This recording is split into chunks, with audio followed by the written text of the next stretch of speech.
here. We have YouTube and Facebook.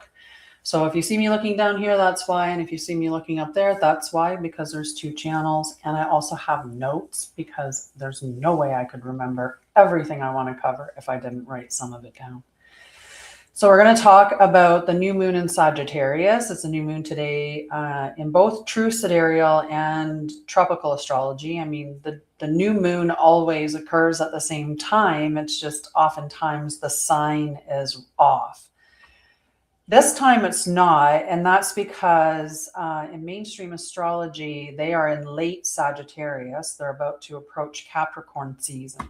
So they have a late stage new moon, whereas with true sidereal, it actually the sun just entered Sagittarius at almost midnight on December 17th, my time, mountain time. And that's according to the true sky, like where the sun is placed now. And that's what I talk about. I talk about true sidereal because I want to work with the living sky. I don't want to be working with some sky they froze 2,000 years ago for some reason that I don't even know why. So I look at True Sidereal. If you're interested in finding out your chart, you can go to masteringthezodiac.com. Masteringthezodiac.com will generate a free natal chart under True Sidereal. If you don't know your time of birth, it just won't give you your rising sign. That's the only thing that it can't give you because it moves too much, right? It's moving every 1 to 3 hours, depending on the sign. And it's, just slightly less than 2 hours. But so to me, it's important, right? We should be working with things that are real and true and what the living sky is actually telling us. We shouldn't be going by, I don't understand why we would not do listen to what the sky is doing, or wouldn't do our rituals, or if we're working with the sky, why we wouldn't work with it in the true capacity that it is. So I do Christic soul readings. You have to make an appointment with me. There's a free clarity call available on my website if you're interested in anything to do with learning more about you from the Christic astrology and Christic soul stream thing, as opposed to mainstream astrology, which they really make it more of a personality thing. So I do the living sky, and then I remove all the distortions and all the illusions out of mainstream astrology. And that's why I call it Christic astrology, because it's outside of any of the distortions that have been put into it. So what I mean by distortions are, there's been a lot of negativity that's been placed in, whether it's the signs or the celestial bodies like the planets, where if you are believing that you are a Virgo, let's say, in mainstream astrology, they make Virgo seem very highly critical, super detailed oriented, possibly OCD. They really make them seem like perfectionists. And that equates into relationships. So people that are Virgo in their chart, they believe that they're highly critical in relationships, and that they're perfectionists, and that they are more likely to have OCD. And what this creates is, it creates a situation where if you identify as someone that's Virgo, you adopt those characteristics, thinking that that's how you're supposed to be. And sometimes that gives us a license to just be the way that that we're not meant to be, right? Be critical, right? You just get this free pass because, well, I'm Virgo, so I'm critical. I'm Sagittarius, so I'm blunt. I'm Pisces, so I'm wishy-washy. I'm Gemini, so I'm two-faced. I'm, there's all these negative things that are seated within each of the signs and the planets. So I take those things out and look at the truth of what they are. So today's a new moon in Sagittarius, as I was saying, and we're going to talk about the rest of the alignments and a bunch of things. We're just going to talk about a bunch of things. I was also meditating last night and channeling stuff surrounding embodiment, because that's what the course is that I'm teaching January 9th. It's Bridge to Light Phase 2. So I was channeling and really just trying to come to a really clear understanding about what embodiment means. So I'll talk about that today. In Christic astrology, we have covered what your placements mean. So what it means when the planet transitions through the 12 gates and 13th sign, which is Ophiuchus. And we've transitioned through what happens when the sun, the moon, the rising, Mercury, Venus, Mars, and I think we're now at Jupiter. Yeah, I'm pretty sure we were doing Jupiter today, which would have been better to do Jupiter yesterday because that's its day. Anyway, we're going to talk about all of this good stuff and check in with the living sky. So let's see what the living sky is doing on this wonderful new moon. We have the sun in Sagittarius. The moon enters Sagittarius at 15:31 my time, so 3:31. I'm not quite there yet. The moon hasn't moved into the sign of Sagittarius, so we haven't hit that new moon point. Mercury and Venus are both in Ophiuchus, and Mars is in Sagittarius as well. So that means that we have five placements, 3 in one sign, which is Sagittarius at 3:31, and then we have 2 signs that are in Ophiuchus. So that's a lot of energy. We also have Jupiter in Gemini, Saturn in Aquarius, Uranus in Taurus, Neptune in Pisces, and Pluto in Capricorn. Biddy boop. Hot princess. Hello everybody. So the new moon in Sagittarius does not arrive quietly. It arrives like this cosmic spark, igniting our remembrance of our divine momentum. So it's going to get us in alignment with what we actually came here to do. And for many of us, we've been sitting on it for a long time. We're like, I'm going to start that business, or yeah, I'm going to create these things, or yeah, I'm going to make this move, or I'm going to do, and then we just don't. Right? Sometimes we'll be like, yeah, I'm going to start working out, right? I'm going to start working out. I'm going to start working out. I'm going to start working out. I'm going to start working out. And we don't. So this moon is the sacred flame of becoming. And it's also combining, like I said, the sun, moon, and Mars being in Sagittarius at the same time. So this is the lunar gateway of activation, vision, and propulsion. We are steaming straight ahead.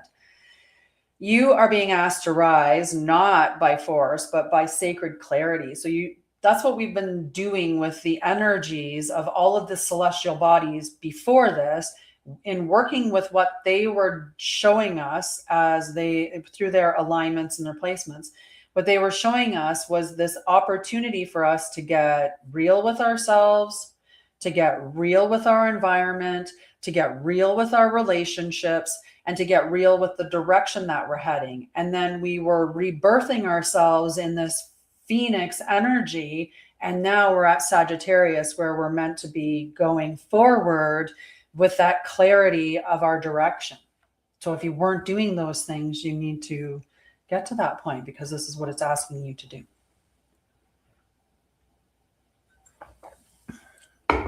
To check on the temperature so I can turn my little heater on. I got to keep my tea hot. So Sagittarius is the archer, but it is also the flame bearer, right? It's a fire sign. It is the only it's the only sign with the actual weapon, which is kind of a little bit of the joke. So it does not tolerate confusion rooted in fear, because it wants to aim you at your highest path. It does not want to take your soul's arrow and go, that'll do. Or more of the same, please.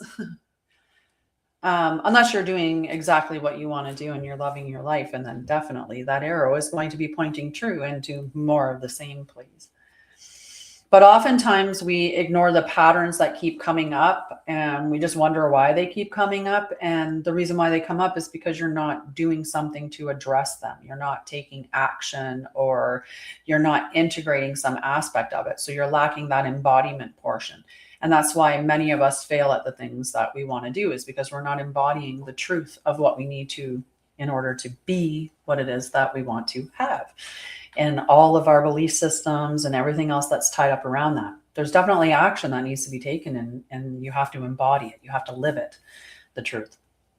So we are cutting through distortion because we are in that phase of embodied truth, or we should be. And if not, then you need to get to that spot, right? Because if you're not aiming true, then where's your aim? And if you're not in clarity, then that means that you're probably in confusion. And why are you in confusion? There can be a variety of reasons why. Right? So we stand at a threshold where celestial fire meets earthly form. What you set in motion now is going to carry long-range impact, because what Sagittarius does is pass off to Capricorn. And Capricorn's like that big dad energy. Capricorn is about your long-term visions. It's about legacy. It's about accomplishments. Like, it takes that and to the top of the mountain and puts the flag, right? Like, that's Capricorn energy. And so we want to be aiming true when we hand it off to Capricorn. Because if Capricorn's not headed in the right direction, then Capricorn can be quite destructive energy, right? So we stand at the threshold of this, and we need to be choosing with reverence. And we need to be speaking with power, like you're sitting in your integrity, you're in your alignment, and you're speaking from that space of sovereignty or authority. And you're moving with integrity, because it has to be both. You have to be in integrity in what you're saying and what you're doing. So find out what that integrity is for you. Yours may be different than mine completely. I mean, it's going to be different somewhat, but it may be completely different. And that's what you're meant to do, is find your truth and live your truth. Some truths are absolute truths, right? There are absolutely divine laws that exist. And there are universal truths that exist as well. But there are a lot of distortions that are built into society and into our entire framework here. And with those distortions that are built in, we need to get clear with what is our truth amidst that, and keep delving into the depths to find out more of your truth, right? We're not here to just, unfortunately, it's not, I talk about this frequently, or I talk about this at least sometimes on my channel. And this is one of those times, right? We think that we came down here to have a human experience, which we did. We came down here to put spirit into form and to really bring heaven to earth through marrying our spirit with our body. And that happens when you remember who and what we are and how we're meant to live and what we came here to do, like what you assigned for yourself, what you chose for yourself. But many people will tell you that we came here to have the human experience, saying that what we're currently living is the example of the human experience. That we came down to, to interact with drugs and alcohol and porn, and we came down to work, and we came down to, do all of these things. That's not the human experience. That's a distortion. That's not how we're meant to live. We have to be able to see that at some point, that if you can measure society, which you're supposed to measure. I used to work as the director of nursing and senior management for a hospital in long-term care when I was a nurse. And when I worked in that field, you would determine the quality of your nursing staff by the members who felt that they were on the lowest of the thing, right? So if your employees were really dissatisfied, if your employees were making lots of errors, if you're, you would be looking at those measures.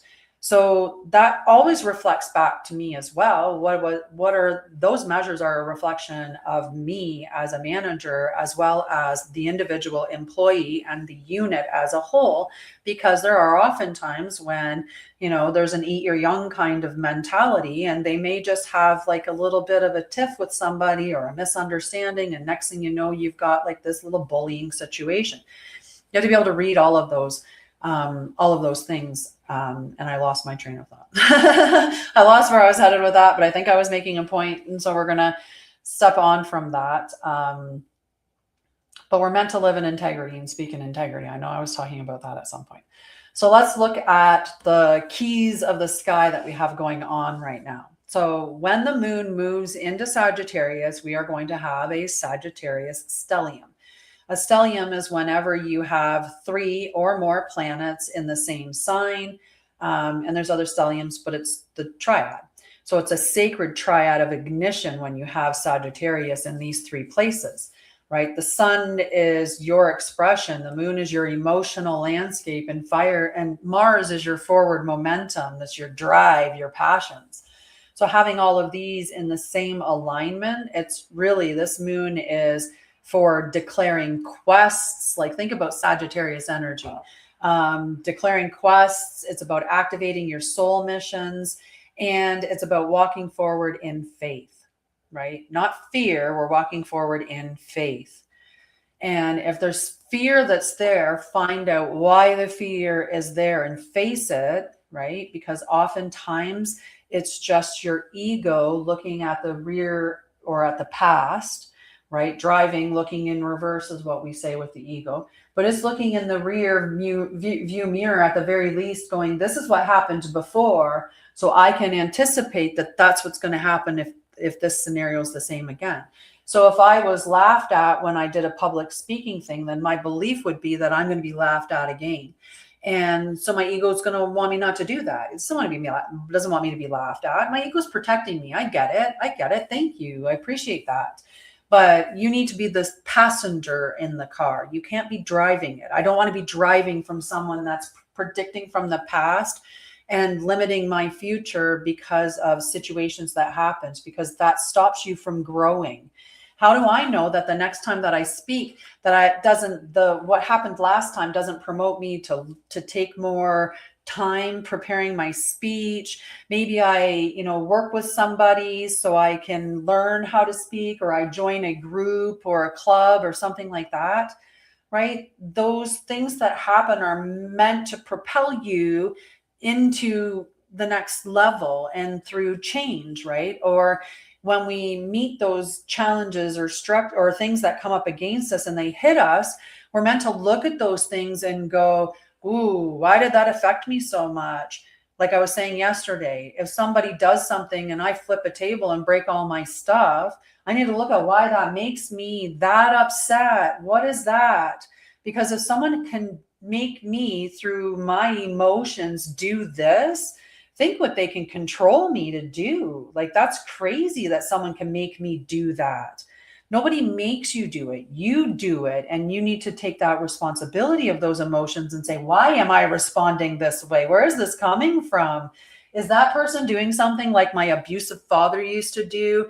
And it's making me feel, like I'm a 3-year-old child and I'm having, this reaction through my body, this flood of chemicals, and that's why I don't know how to manage these emotions. So what do I need to do with this energy? I need to disperse it.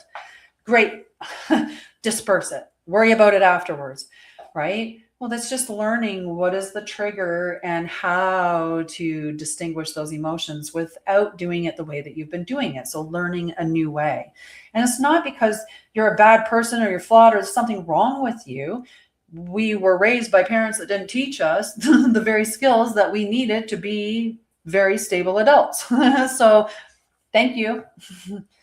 Now, but that doesn't change the fact that that's something that you now have to do. Okay. So this one is, we need to, on this new moon, you want to declare your devotion aloud, because the fire responds to sound and vow. When we're working with fire energy, we want to be speaking out loud as much as possible, not in your head, right? Like we really do want that extra, the energy of the sound, and doing rituals with fire under fire is a great idea. We want to be writing our truth and then burning it, right? We're offering it to the fire. This is not about releasing it, it's sending it. So think of it as you're sending it into the flame, right? The Sagittarius flame that is governing this new moon. You also want to be thinking of the energy that fire has. So fire is dancing. Fire is moving your body. It's walking, running, breathing fire. It's like literally allowing yourself to express energy and passion, desire, all of that. So let the sacred motion carry your codes into the field. We also have Mercury and Venus in Ophiuchus. So remember, this is that resurrection energy. And we have our thoughts, which is Mercury, which is our communication. And we have Venus, which is our love, and it's like the way that we love or the way that we receive love. It is our beauty, it's our desires, it's how we receive. So all of that comes up with those two being in Ophiuchus, is that we want the truth of the truth because we're rising from the ashes. We're letting go of the stuff that's not aligned with this version of us, with the identity that we have. So your voice and your love must be encoded with remembrance. This is not a moon for performance. It is a moment that you're going to speak with sacred integrity, even if your voice shakes. You can do it. I've done it. I still do it, right? There's so many times when, like you're still moving through layers, right? Even, like people might stop on your channel and they might think, oh, maybe you're at a, like they have their own perceptions about where they think that you are. But I still will rub up against things that brush up against the traumas and stuff that I had, that I have to look at and go, why is that there? Why do I feel that way? And then I have to release that energy and I have to refresh it with what should be there, right? With the truth. So you want to repattern love at a cellular level. So where you once conformed before, you're now claiming it. You're like, we're not playing games. We're doing the truth here, right?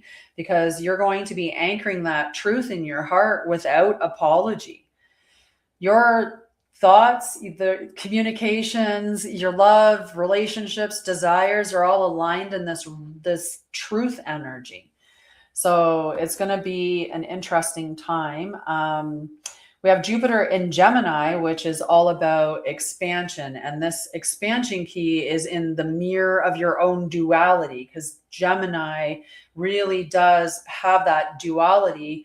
Also, the fact that it is opposing Sagittarius energy because they sit across from each other in placement. So if we have a full moon in Sagittarius, then the moon is if the sun's in Sagittarius, the moon's in Gemini. That's how they line up.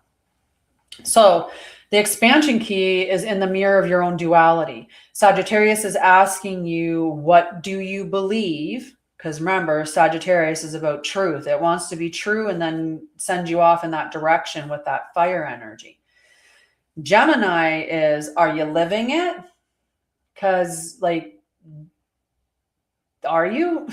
Because that's a bit of the contradiction, right? Many people, they have done a lot of education, a lot of learning. They may have read a lot of books. They might have done a lot of even therapy, and maybe they've done a lot of talk therapy, but maybe they're not actually doing what they say they should be doing, right? Right now, a big content piece that's been coming up for me, or something that's coming up from all over the place, and it's even what the Hidden Earth podcast is about this week, was about words and language and the power of all of that, and how grammar is, etymology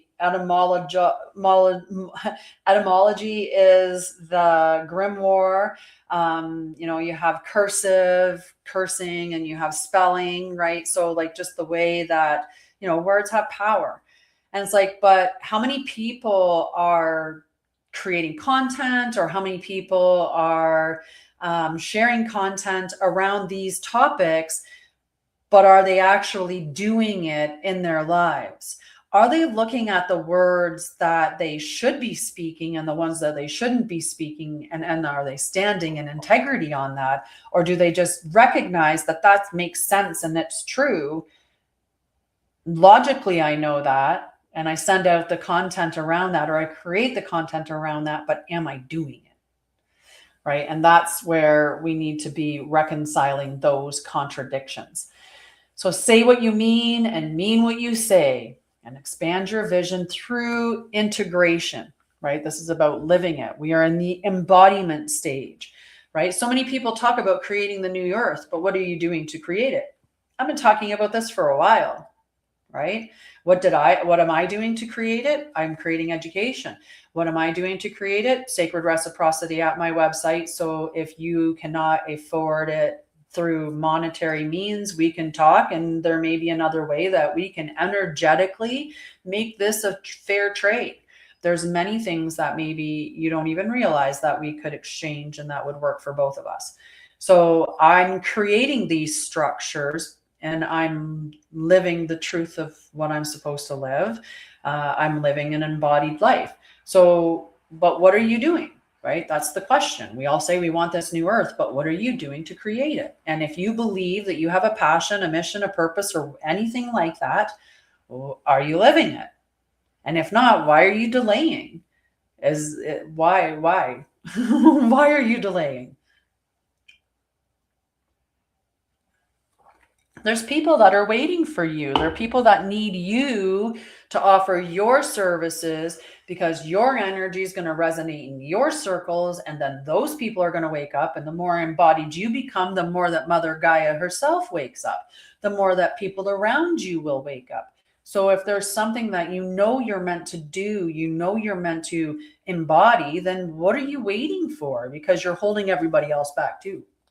It's like dominoes.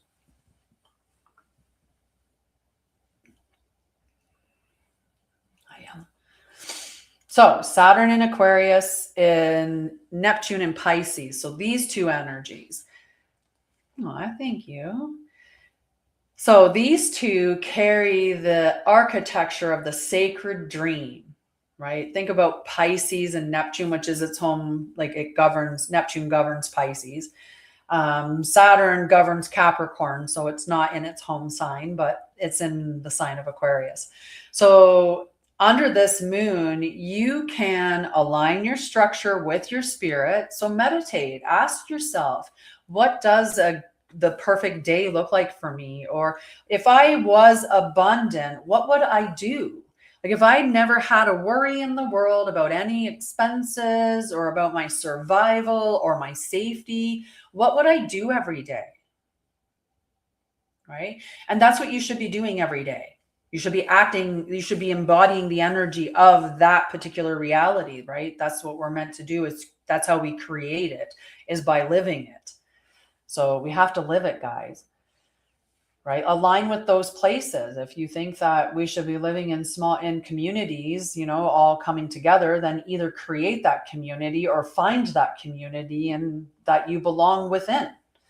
Right? If you think that sacred reciprocity and bartering and all of that should be a way that we transfer or exchange goods, then create those particular things, right? Create them so that they're available. That's what we're meant to do. You can't do it if you don't do it. It makes so much sense. So you can design timelines with your oversoul, or that serve your oversoul, right? We're bringing our oversoul into form, and that is by building that invisible bridge, right? The bridge is what we're doing. We're bridging our oversoul by embodying it. So Pluto is also in Capricorn and Uranus in Taurus, so we can cover those couple planets as well. The Earth frequencies are holding the restructuring field, which what we're anchoring now in devotion, right? It has to be in devotion. Capricorn is very devoted energy. And Pluto is very long-term, right? And so is Capricorn. We also have, so anyway, this is going to, before I get off on, forget what I was going to finish off on that statement. So what you anchor in devotion now is going to impact the way you live, the way you work, the way you serve, and the way that you root into earth. So let that earth fire, or sorry, that fire alchemize your foundations. Thinking about Taurus being earth.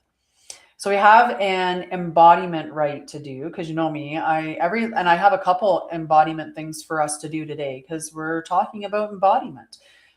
So we can do those things.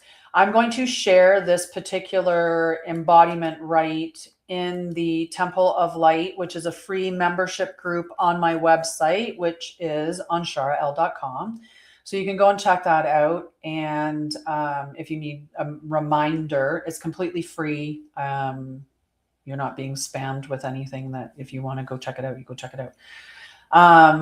The other thing that I would like to ask is, for those that are watching, can you please tap on the screen? Because unfortunately, TikTok responds to engagement. And if nobody's talking in the live, if nobody's liking the live, if nobody's sharing the live, then they're going to think, wow, that's a boring live, or they're not going to want to promote me at the end of the day. So you are a huge factor in whether or not I reach other people. So if you're watching, please tap the screen. Okay. Hi, John. Long time no see. How are you doing? And if you passed on by, love to you, friend. All right. So our embodiment rite, we are going to do the sacred arrow ceremony, which I'm going to talk about it so that you can do it. We're not going to physically do it right now. You can only do, I mean, you could have a candle, but anyway, in this rite, we would light a candle. Maybe I should. Let's just do it. We'll get our candle here. I have the space to do this. And I have the supplies. So just give me that. All right. I have a candle. You can't see it because it's not standing up tall enough for you, but it's there. You might see the light that comes from it. We'll see. Oh, maybe. So it's not far off from the candle. I have this beautiful beeswax candle. And my bowl that we put our extinguished.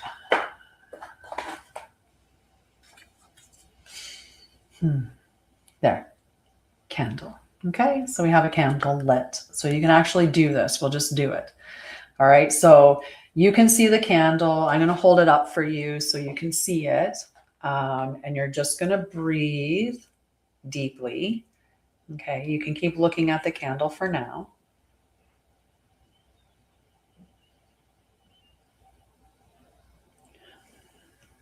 Just keep breathing deeply. And what you want to do is just sink into the space that's coming up when you're breathing deeply. And because we're going to do this on the air, it's going to be slightly different than the one that's going to be in the group. Because what I want you to do is to sink into that space and really connect with your higher self, your oversoul. And I want you to say, I dedicate this cycle to, and then listen to what comes up. Okay.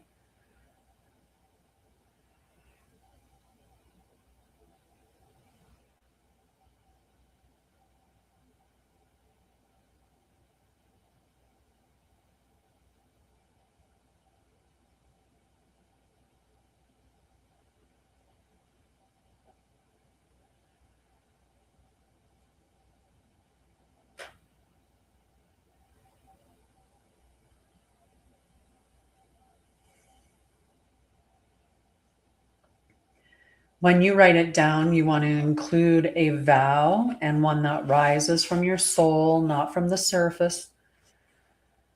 And you're going to speak that 3 times. And then you burn it with your fire.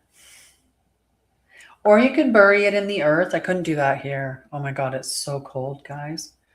Or you can put it on your altar until the full moon. Okay, so it would stay on for that 2-week cycle. What we're doing is we're allowing that fire to carry the vow into the ethers and letting the stars align with your remembrance. So the flame that walks forward, this moon is not passive, right? It does not wait. It opens the gate and asks, will you walk through as who you really are? You are the fire. You are the voice. You are the sacred arrow. Like, you're the sacred arrow. What are you waiting for? Let your devotion aim true. If my friend Carol was here, I would ask her, and she would say, I would ask her what our favorite saying is about devotion, and she would say that discipline is devotion to your highest timeline, or your highest self, right? Your highest frequency. So you have to let your body become the prayer. Hi, hello, Leslie. How are you? Let your life be the vow that you said that you were going to walk, right? You said you made a plan. It's time to do it. It's time to be it, right?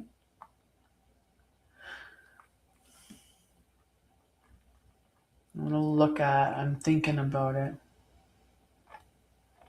Yeah, I'll have a nice big ritual that I'll put inside the Temple of Light that will really expand on just that little bit that we talked about here. But I have other things that I want to talk about anyway. I had a really good, so we're going to talk a little bit more about like Sagittarius moon, but in a different capacity. We're going to shift a little bit of the way that we're going to talk about it. This is about the becoming. So anchoring the truth into the body. Today we arrive at that new moon in Sagittarius, which is right in the center of this 5-day corridor between emotional truth and rebirth. In 2 days, we have solstice. So this new moon is not about wishing, it's about choosing, right? A lot of moons, and in mainstream, they'll have manifestation on a new moon and you just wish, right? That's not what this moon is about. This moon is about choosing the direction. So what you choose today is not a goal, it is an identity. So who do you want to become? And who do you need to become to be the person that you are? It's not about becoming somebody new, right? Many people will, I'm going to be this person, I'm going to be this, or I'm going to be that. You just have to become you, which is just remembering who you are and remembering what you came here to create. You probably came here to do something, or at least, you came here just to be. So what did you come here to be? Joyful, loving, truthful, aligned, right? So you still need to get to that. It's that identity. So this new moon is arriving after days of emotional revelation and release. We've been moving, and truth surfacing, because like I said, we've been moving through the other signs, and those other signs have been trying to get us to wake up or to work with them in the ways that they have been aligned through the sky. That's a lot of energy for us to work with. So many of us don't even pay attention to it. We just get up and go to bed, and we don't understand why we have some of the cycles or some of the things that are going on, because we're not looking at it. So the sky is giving us that opportunity. It's saying, okay, right now we're going to be looking at the truth of the truth, or right now we're going to be looking at our relationships. Right now, the energy that's coming up is this. And it gives you the opportunity to integrate the truth and live as you're meant to live. By working through things as you're moving through the energies appropriately. So the Scorpio energy we have been moving through stripped away what was false, because we've had many planets transition through the Scorpio sign. We had Venus, we had Mercury. I think even at one point early on, we had Mars.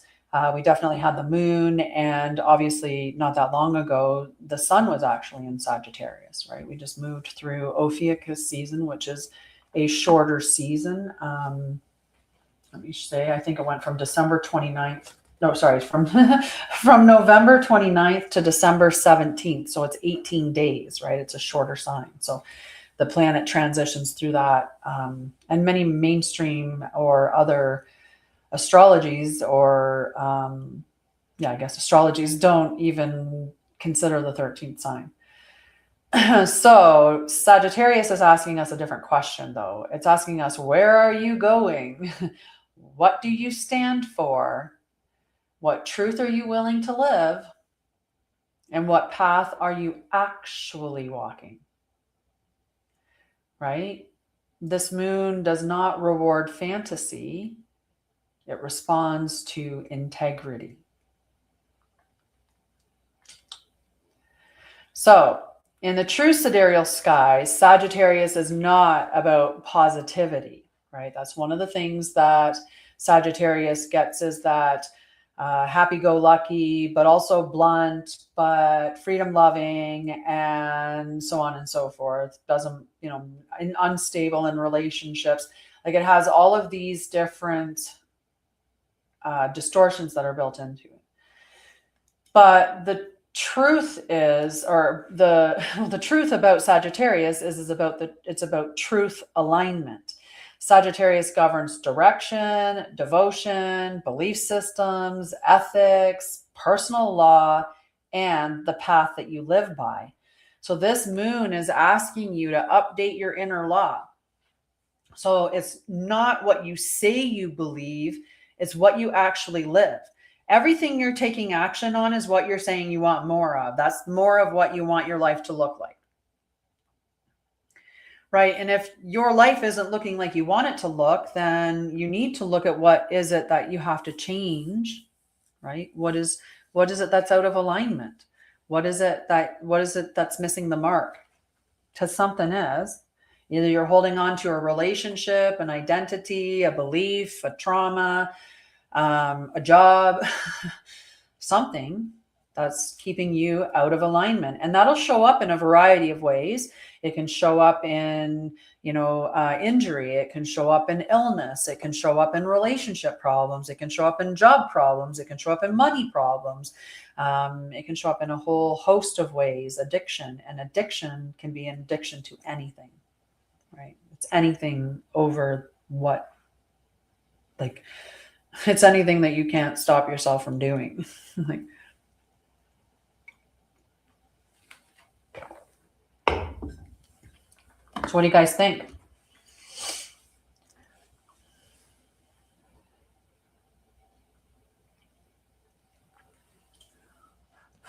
I should put my candle out, not leave it there burning for too long.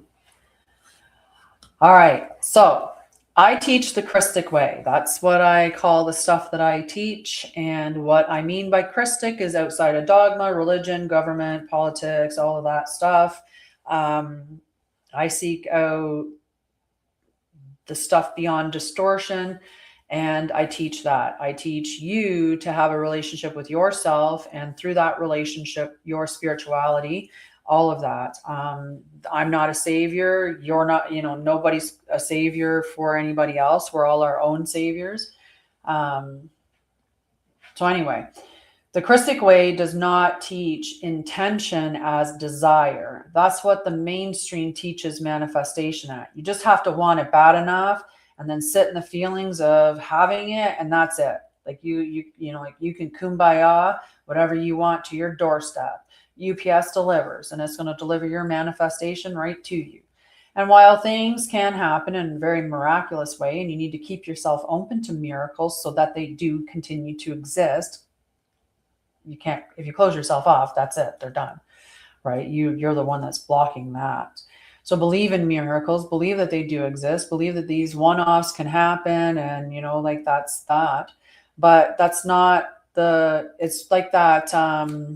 There was the movie, what was it called? He's Just Not That Into You. And they talk about all these,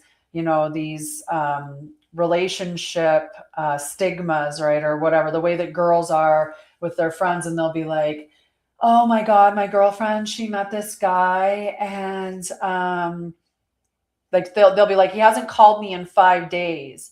Right? We had a great date. Like, he's not calling me back. Maybe he doesn't like me. It's been like 3 weeks. and her friend will go, oh my God, my girlfriend, she didn't, like, she had the same thing. She had this great date and he didn't call her back. Turns out he was in a coma.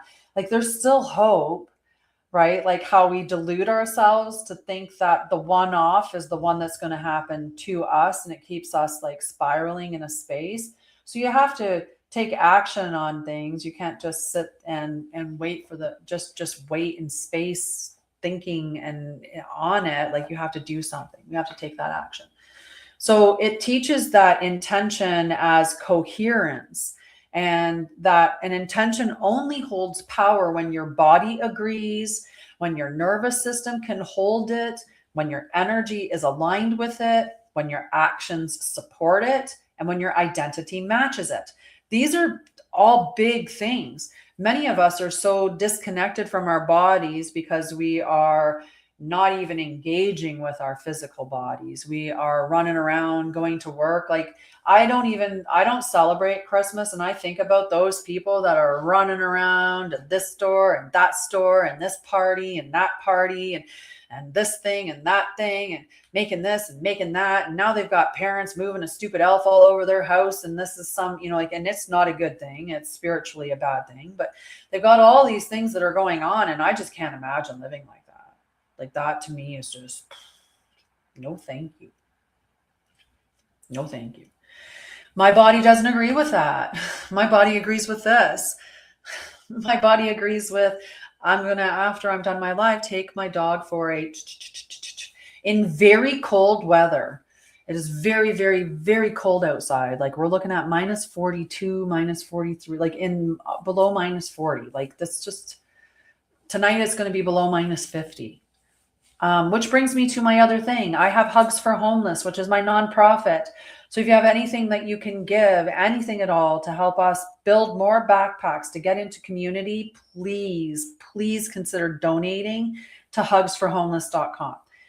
Every dollar that we receive will go further because we have partnered with a wholesale bulk supplier of the things that we need to make these backpacks, with toques or hats if you're somewhere else, with gloves, with blankets, with all kinds, like with hygiene products, with, even feminine products for women. And we make sure that we include them in the men's packs because, the likelihood that a man is going to encounter another female that is homeless is very high. And plus, there's other things that you can use menstrual pads for. If you got an injury, they make a great bandage, right? I would have told men that back as a nurse, right?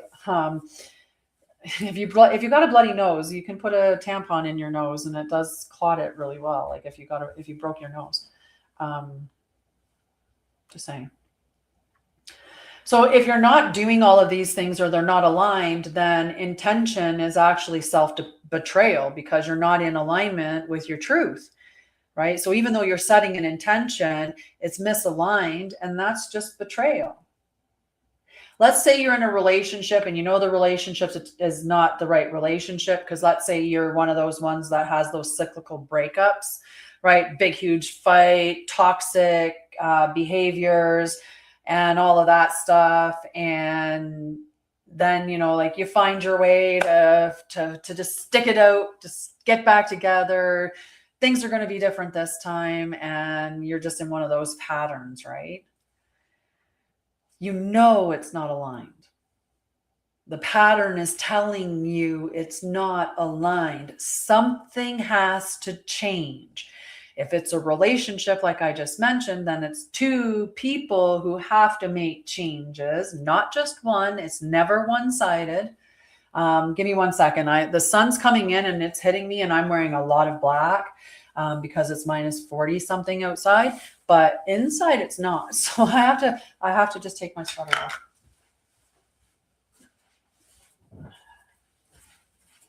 Which still leaves me in black, but at least it's one less layer of black. So I may be a little bit better.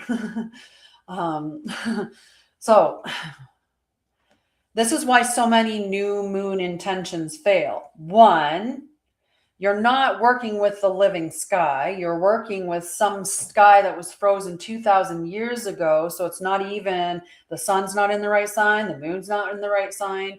Although, like I said, this is a moment in time when that actually does happen, where mainstream astrology has a late stage Sagittarius new moon. We have an early stage new moon in True Sidereal, because the moon isn't even in Sagittarius yet. It goes in at, and the Sagittarius the sun just went into Sagittarius at almost midnight, December 17th. So this is a very early stage new moon.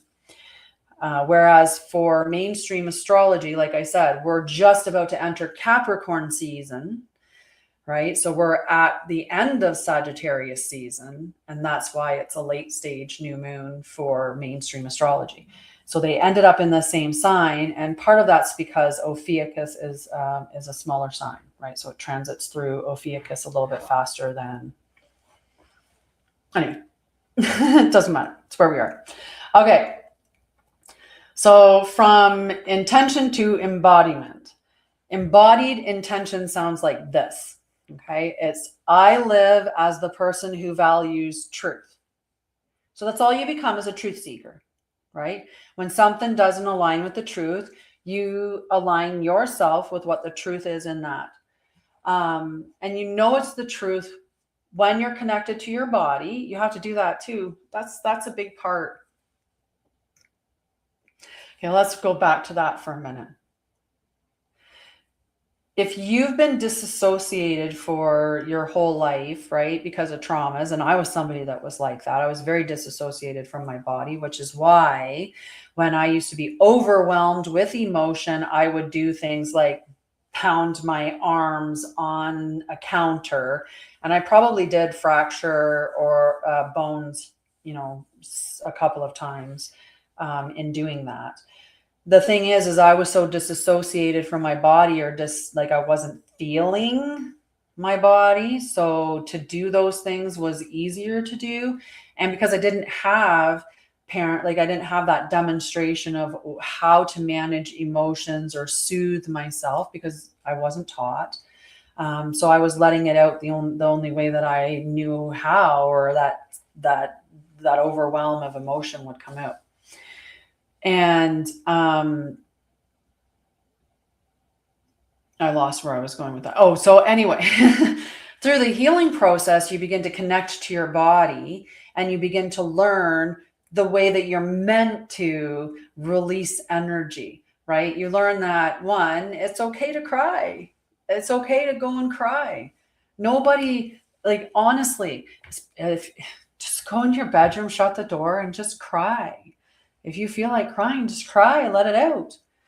It's, if you're angry, right? How are you dispersing that energy? What are you doing to release and to transmute the energies that are in your body?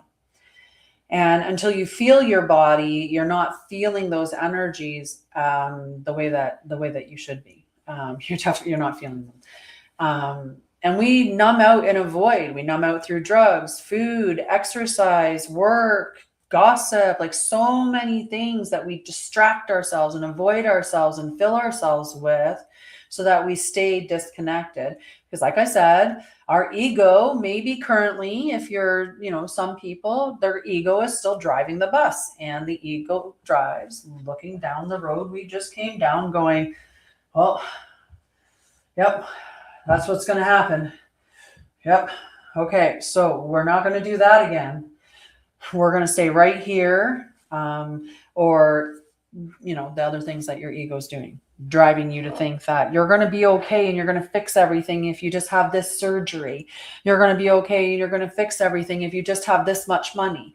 You're going to be okay and fix everything if your partner just fixed their shit and got it together, because then your relationship would be good. It's their fault because they're just right. Sometimes we avoid responsibility. So you're also saying, though, with embodied intention, I choose relationships that reflect my integrity. So you're not in a relationship with somebody who is misaligned with that level of integrity, right? That's a big thing. right? If you're standing on your word and you're valuing the truth and you're seeking out the truth in society and in that stuff, and the person that's in your relationship is just like whatever, that's a misalignment of integrity. So how do you coexist, right?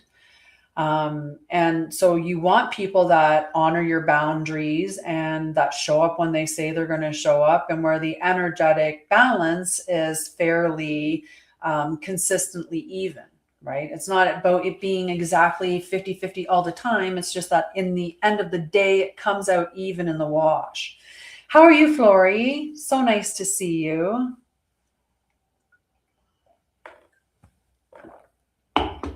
You entered at the perfect time because it gave me an opportunity to pause and take a sip. So happy to see you, love. I don't know why I look at the name.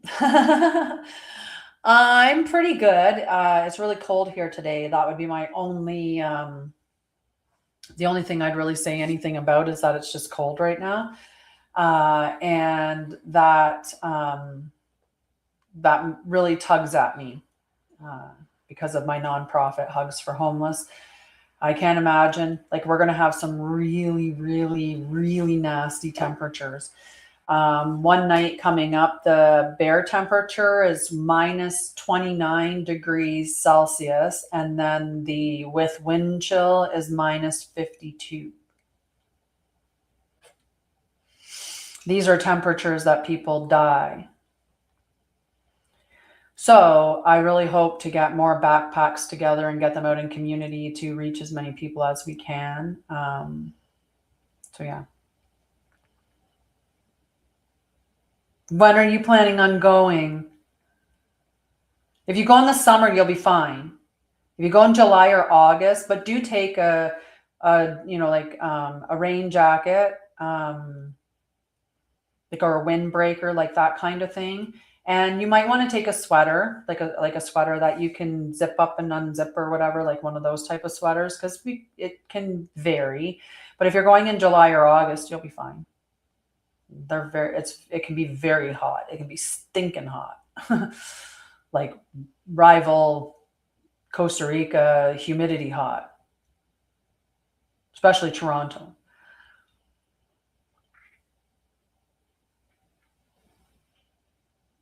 But anyway, let me know when you're going and I'll give you some tips, because Ontario's where I'm I'm actually from Ontario and just moved from Ontario back to Alberta. So yeah, hi star beings. Okay, so the other thing that embodiment is talking about is, or embodied intention sounds like, is I align my time, energy, and choices with my path. So you're walking your path. It's unfolding before you, and you're doing the actions, you're doing the things that are aligned with that. So for me, right, going to a party and getting smashed and having a hangover, that's not in alignment with me at all, right? For one, I don't drink alcohol at all. Like, I don't. There's a lot of, stuff that I can say about that, but that's not the point of today. So we're going to skip on by that. Thank you, love, for sharing and for the rose. Mwah. So the other thing that embodied intention sounds like is I stop negotiating with what drains me. Start paying attention to your energy, right? If you go around somebody and after you're around them, you feel like you just need a nap, assess that relationship. And I never tell people this means you have to go and, end relationships, but it may mean you need to evaluate the level of closeness that relationship has, right? If you think of yourself like a drop in water, and you know how you get those rings out when a pebble drops in a pond, right? And you get those rings out. You have layers of friendships. You have people that are really in your closest innermost circle. And those people they're trustworthy, they're loyal, dependable. The energetic exchange should be the same, right? They should be on the same wavelength as you. They should be encouraging your growth. They should be growing as well. They should be in the same energy, the same space. as they, start to change for whatever reason it is, the integrity isn't there, or, like you have to, the relationships, right? The relationships that you're bargaining with, right? And you don't want to be doing that. Yes, it did. Of course it did. It always wins. So the other one about embodied intention is, I walk my truth even when it costs me comfort, right? How many of us bite our tongue or compromise ourselves to keep the peace, right? How many of us are doing that? Are you someone that's doing that?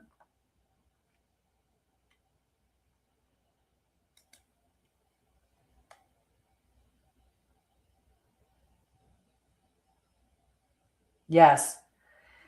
Yep. I probably wouldn't, for you, September would be beautiful, Flory. It would be beautiful.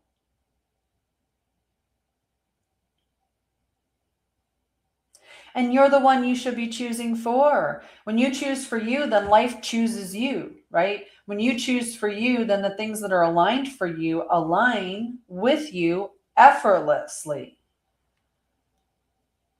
right? That's the way that it works. Things move easily when you align, when you're in alignment, right? When you're making the choices that are in alignment with your soul, 2, 3, 4 on the time too.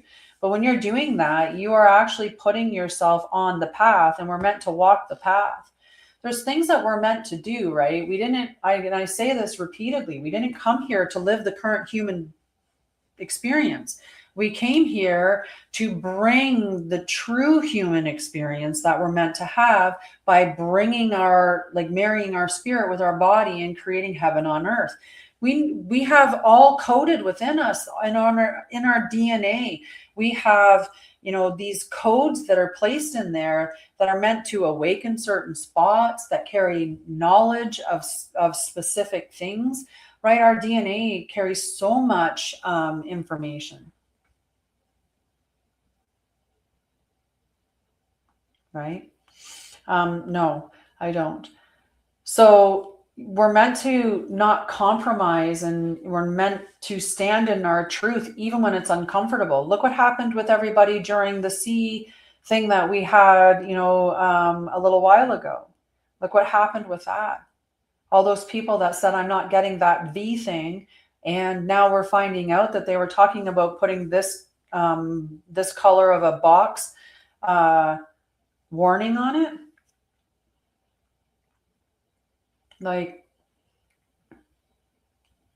But look at what happened to them when they stood their ground, when they said, we're not going to compromise, right? We're not going to bend over backwards, or we're not going to, we're going to trust ourselves, and we're going to stand in it, right?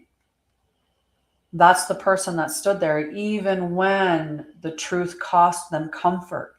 Some people lost their jobs. Some people lost their relationships, their families, didn't see births, didn't see deaths, and they stood on that. And that's not manifestation. What that is embodiment, is when you stand on those things. You live as the person that values the truth. You choose the relationships that reflect your integrity. You align your time, your energy, and your choices with your path. You stop negotiating with what drains you, and you walk your truth even when it costs you comfort.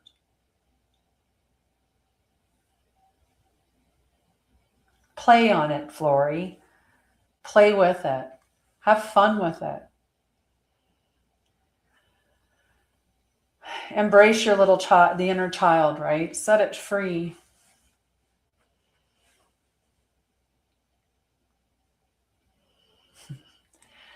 So you're going to place one hand on your heart, because, I make you do a practice every single time, because we have to do something. We can't just think it. We can't just feel it. We actually have to do it. We have to be it. We have to bring it. So hand on your heart, hand on your solar plexus. Okay. Close your eyes. Now, typically we're pretty elevated and our thoughts are pretty active. So we're going to want probably 3 deep breaths minimum. Now, when you take this deep breath, you're going to breathe in through your nose, all the way down into your tummy, all the way up to your chest. You're going to pause for that second. You're breathing in through your nose. And then you're going to exhale through your mouth long and slow. And as you exhale, you're going to want to sink into that space that comes up as you relax. Okay, so you want to really go into the space that slow breath is bringing. This is the break in your nervous system. So you should be doing breath work more often. Okay, so close your eyes and let's do 3 breaths like that. In, out,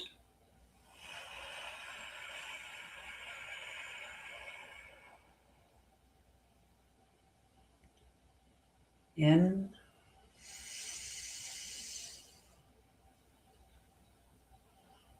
out.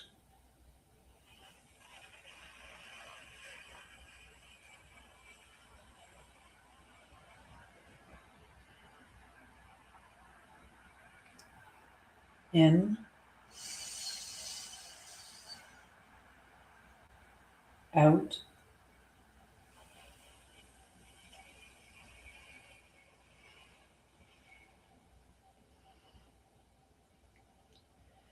Now that you've slowed down and connected to your heart, ask yourself, what truth am I devoted to?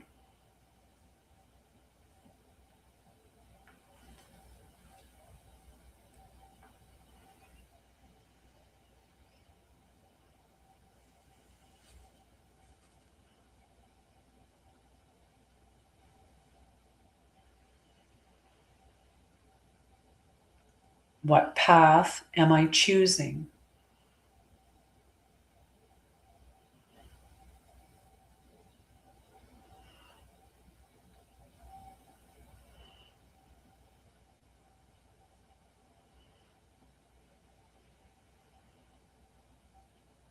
If you feel your mind getting busy with thoughts, just take another breath, nice and slow and deep. Exhale really slow and sink into that space again.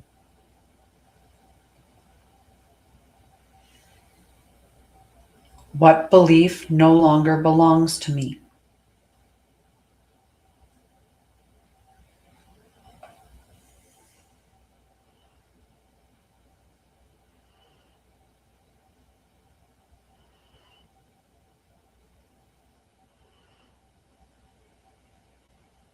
What identity am I stepping into?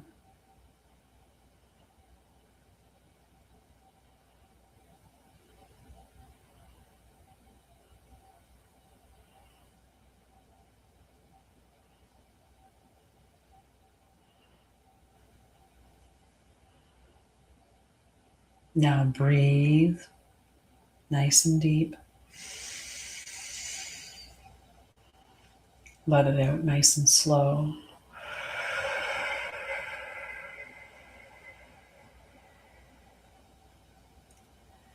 Now repeat out loud. Remember, we're speaking the fire out. I commit to my living truth. You can envision the sun before you or a flame.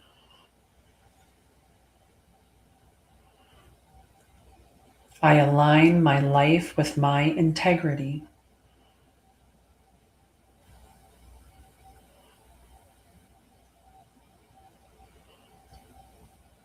I walk my path with clarity.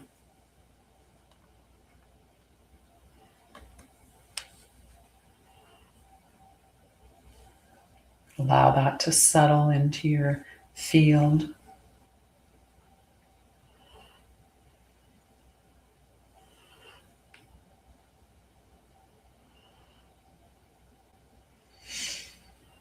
And then if you're feeling brave, you can always comment what came up for you with those questions.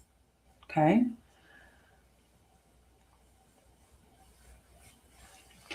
For me, the part that came up was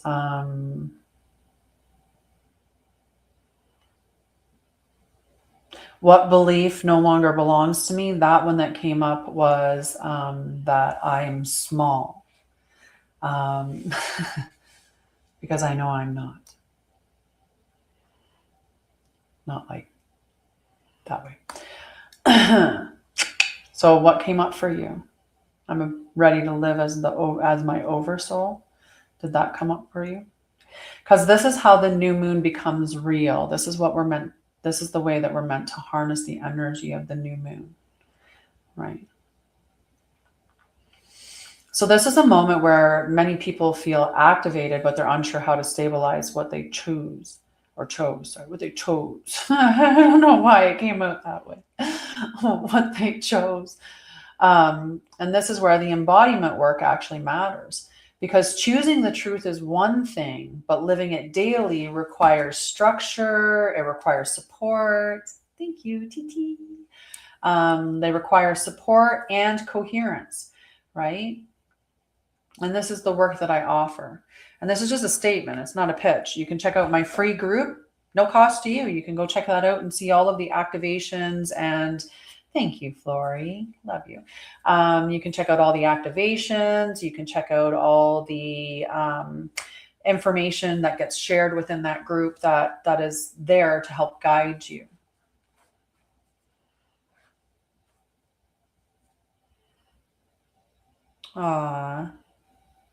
It is. You are lovable just being you, Flory, and I know that. I can feel your energy, right? I can feel into your field and I can feel your soul. And all of us. That's the biggest thing that they've done, is made us believe, and they used God and the Bible to do so, to convince us that we were inherently flawed right away. And if you're somebody that doesn't believe in the Bible or in any religion, because they do that within every religion, they incorporated the concept of that there's somebody outside of us that is meant to save us, or there's this somehow this hierarchy of souls, and there's bigger souls or better souls or whatever that is out there. And that's not it at all. And, when you do look at the Bible, the one thing that stands out is the concept that you will do what I have done and greater. And that's what Yeshua came to teach, was that it was within. You didn't need government. You didn't need religion. You didn't need somebody outside of you. That the pathway to God was within, and to teach you how to live the way, right? The way that we're meant to live in the truth, right? So yeah, those that concept that we are flawed, or there's somebody that's going to save us, is how we spend a lot of money.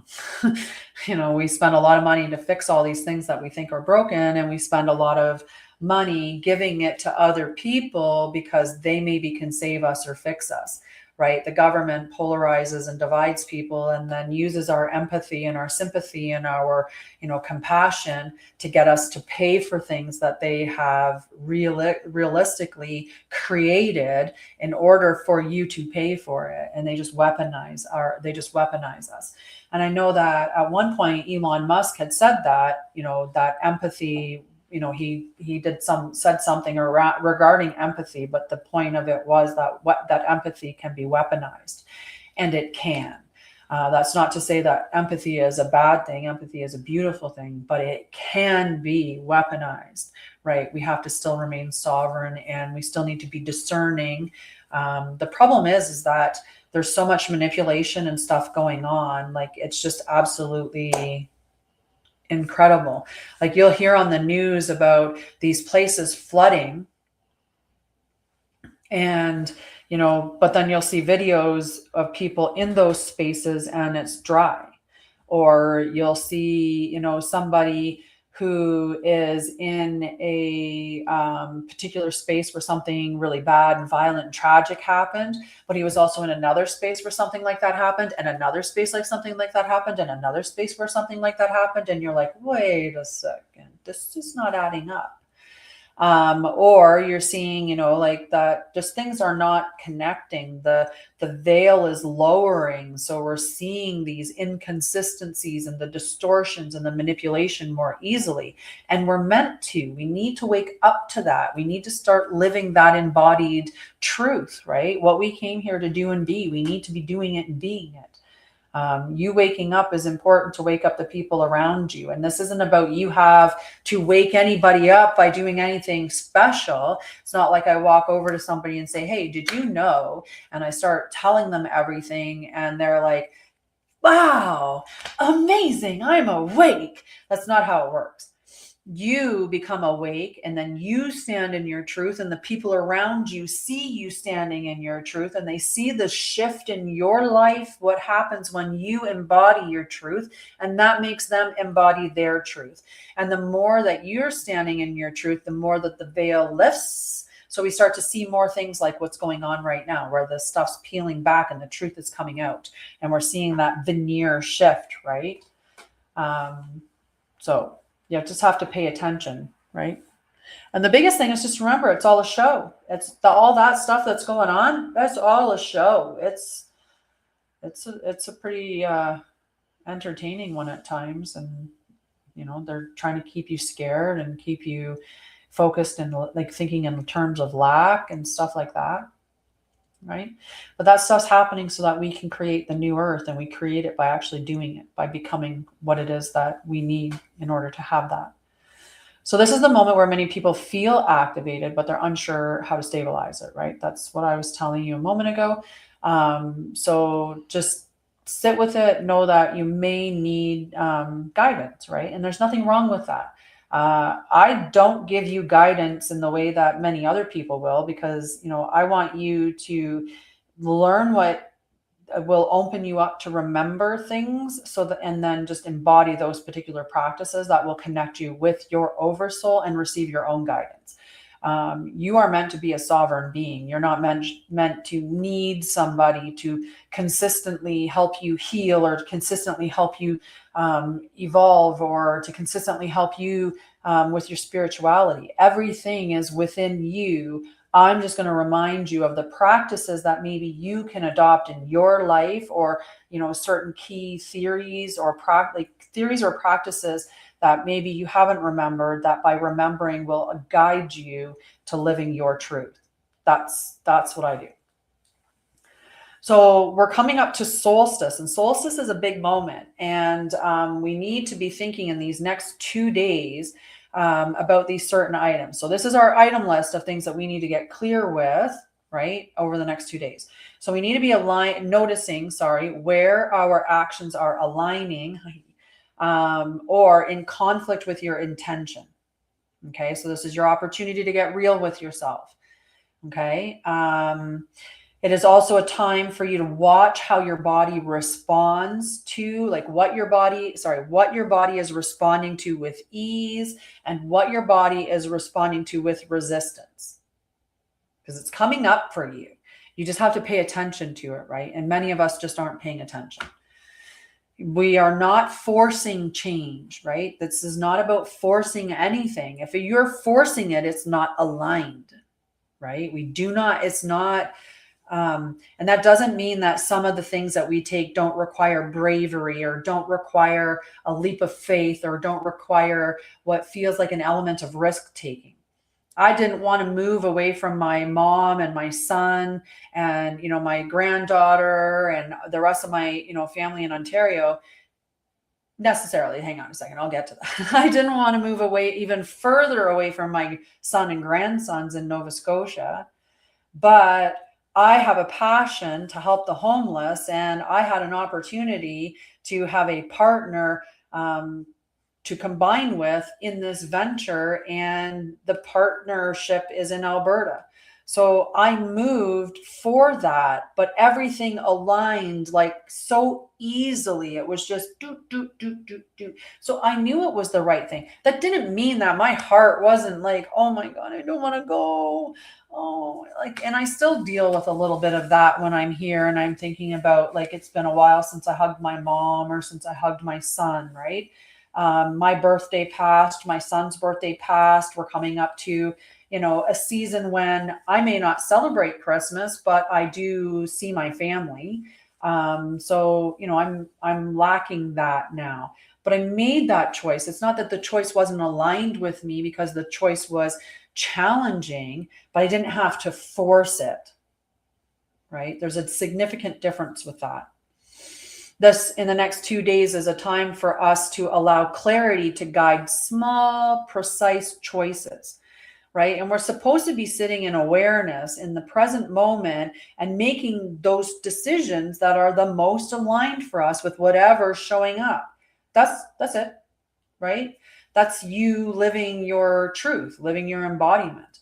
But from that awareness space, it's just the problem is many of us are living way out there in the future or way back there in the past because our ego's running the bus. So it's looking out there and society has us all looking out there. So between those two poles, right? Or something's made us afraid because it's in society and it's being pushed in our face. Turn the TV off. It's television programming. It's media manipulation, right? If you're looking at it, look at it with that knowledge that it's a show and they are putting that in your face because they want you to think and feel a certain way, okay? You also want to let integrity be your compass the next couple of days. Allow it to guide you. All right. Sagittarius rewards honesty, not effort. So you just have to be honest. So if you feel called to walk this embodiment path with guidance, I have different ways that you can do that with me. You can join one of my membership places. I have one that's free, the Temple of Light. Like I said, I post things in there all the time that will help you. But I also have starting at $11.11 Canadian. So we're not like American or British prices here. $11.11 Canadian for the Ascension Pathway. And then it gets $22.22 for the Guardian, the Ascension Gateway and then the Guardian Pathway. The Guardian Pathway keeps everything from the Ascension Gateway, but also includes all of its stuff, which I post deeper content within that group. And you get a live. And the live that you're getting this month is on Monday. And that live is how to detect distortion lines in real time and what to do about it. So that's going to be a really awesome course. And then the next tier is the Christic Mastery Circle, and that's $44.44. And you get everything from the two groups below, plus another live education event. And this one here is going to be the Divine Law of Embodiment. So that's what that class is going to be. Now, if you want to do a drop-in and don't want to join the groups, you can drop in for the classes at $22.22 per class.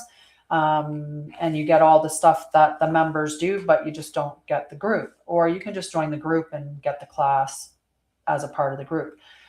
In January, the Christic Mastery Circle education for that month will be $44.44, but that's because it's going to be a special education in that it's a 3-day event.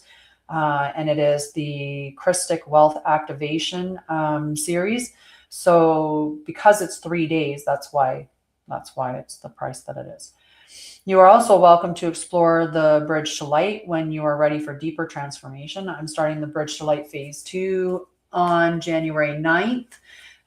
If you book into it before Christmas, you get the Bridge to Light Phase 1 absolutely free, which is the same price course. So it's 2 for 1 value, and other stuff like that. Hello. And you can always send me out a message, or you can go to my website, which is linked in my profile. And in that website, there's a free clarity call. So you can sign up for a free clarity call and we can talk about what that looks like.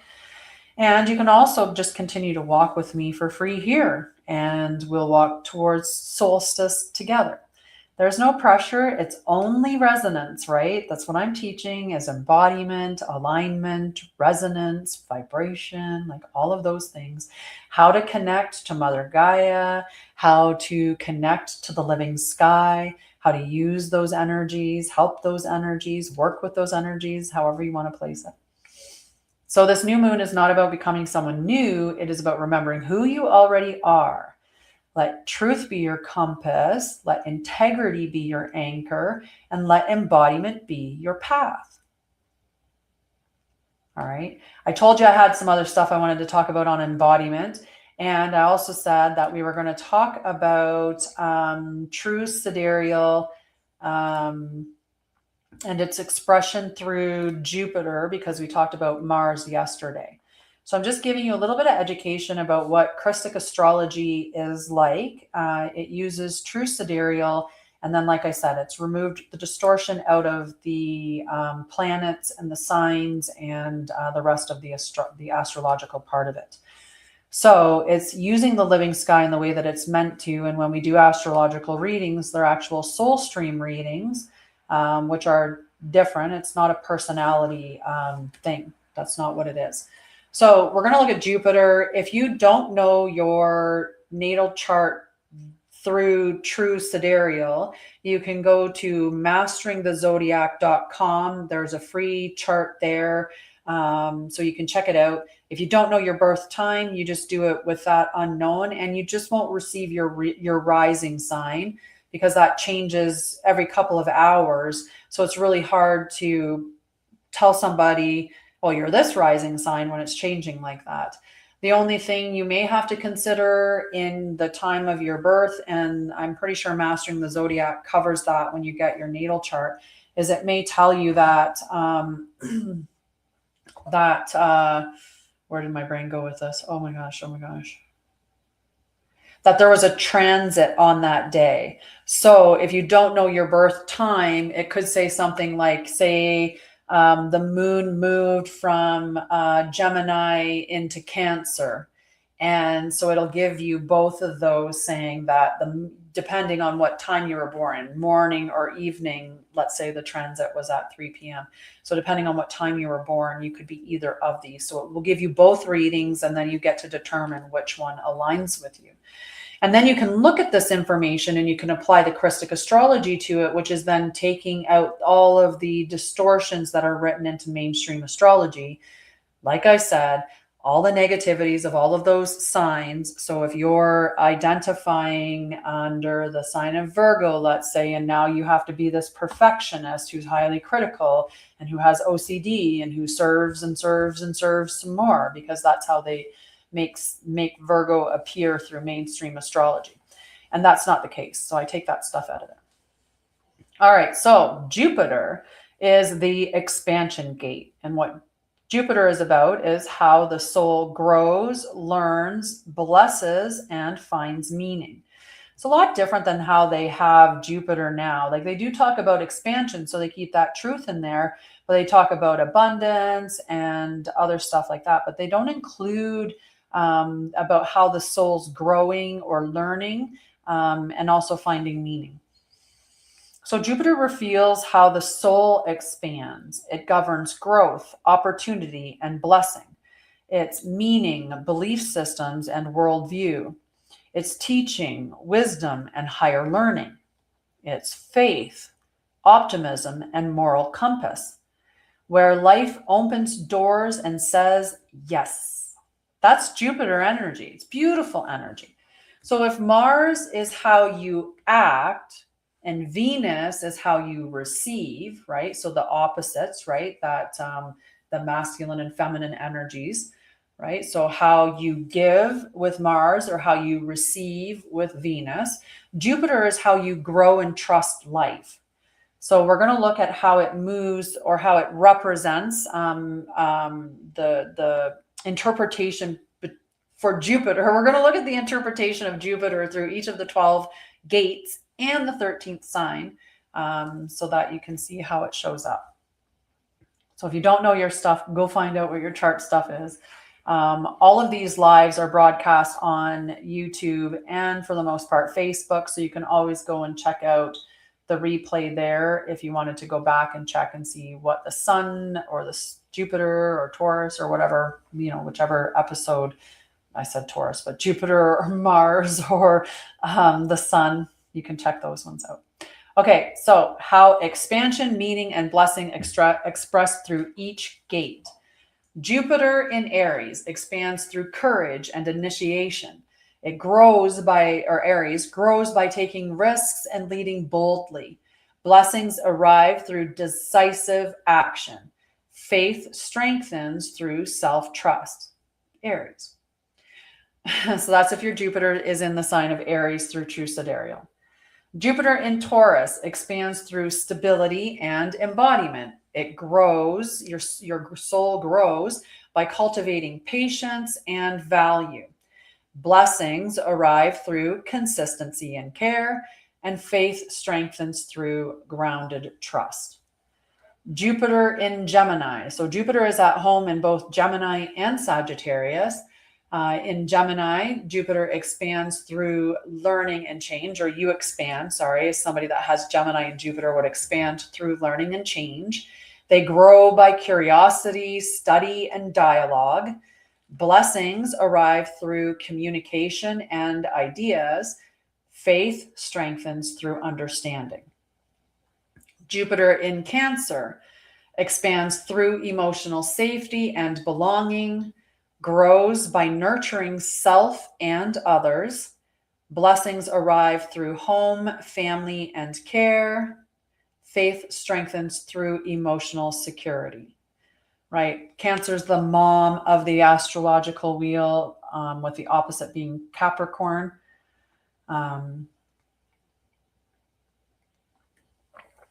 way that their energies are represented. Jupiter in Leo expands through creative self-expression, grows by leading from the heart. Blessings arrive through visibility and joy, and faith strengthens through confidence. Jupiter in Virgo expands through service and refinement, grows by improving systems and skills. Blessings arrive through usefulness and integrity. Faith strengthens through humility and devotion. Jupiter in Libra expands through partnership and harmony, grows by cooperation and justice.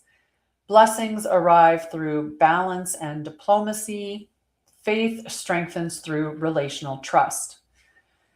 Jupiter in Scorpio expands through depth and transformation. It grows by confronting truth and shadow. Blessings arrive through inner power and honesty. Faith strengthens through emotional courage. Jupiter in Ophiuchus expands through alchemical healing and remembrance, grows by releasing distortions and restoring wholeness. Blessings arrive through transformation in service to truth, and faith strengthens through embodied gnosis. I might have Jupiter in Ophiuchus. It's a possibility. I don't think so, though. I think anyway, I have to look that up. I can't remember. So Jupiter in Sagittarius expands through exploration and vision, grows by seeking truth and higher meaning. Blessings arrive through travel, study, and teaching. Faith strengthens through belief in possibility. Jupiter in Capricorn expands through discipline and mastery, grows by responsibility and long-term effort. Blessings arrive through earned authority, and faith strengthens through commitment. That big dad energy. Jupiter in Aquarius expands through innovation and collective ideals, grows by serving humanity and future vision. Blessings arrive through originality and reform. Faith strengthens through unity consciousness. And Jupiter in Pisces expands through compassion and spiritual surrender, grows by trusting intuition and divine flow. Blessings arrive through empathy and imagination, and faith strengthens through devotion. So Jupiter shows where growth feels natural and supported. It governs your belief systems and how meaning is constructed. When you take Jupiter plus your sun sign, it reveals your life purpose expansion. When you take Jupiter plus the moon, it reveals emotional faith and hope. And when you take Jupiter and Mars, it shows how effort multiplies. So this teaches you where life opens easily, where beliefs expand or limit you, and how trust affects the outcomes.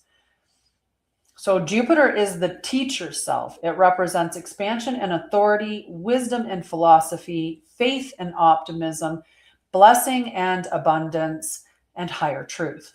The key words for Jupiter are growth, meaning, blessing, faith, wisdom, and expansion. So there, how do you like hearing about Jupiter?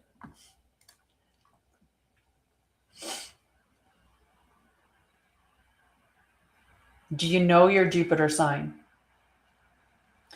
I'm going to have to look.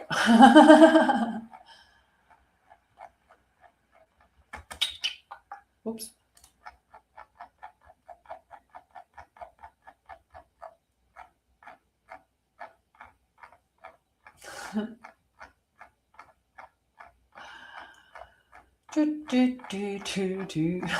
Just scrolling back to my chart that I have.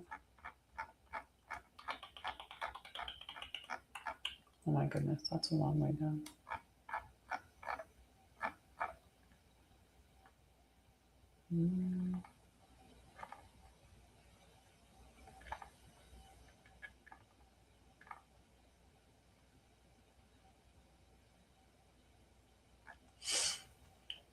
Sorry, I'm just looking for it. Not that it's necessary. It's for me later on, but I have something else I wanted to talk about anyway. So we'll talk about that. And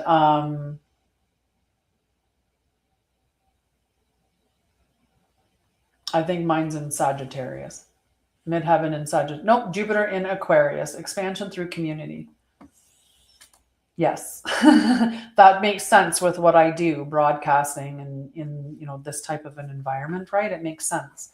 And it makes sense that it's Aquarius as well. Really, it does. Okay, so let's look at some more information on embodiment.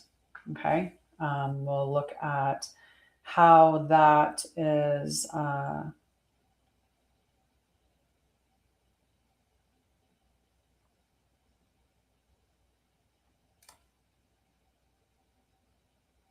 I have some information to teach on it. Okay.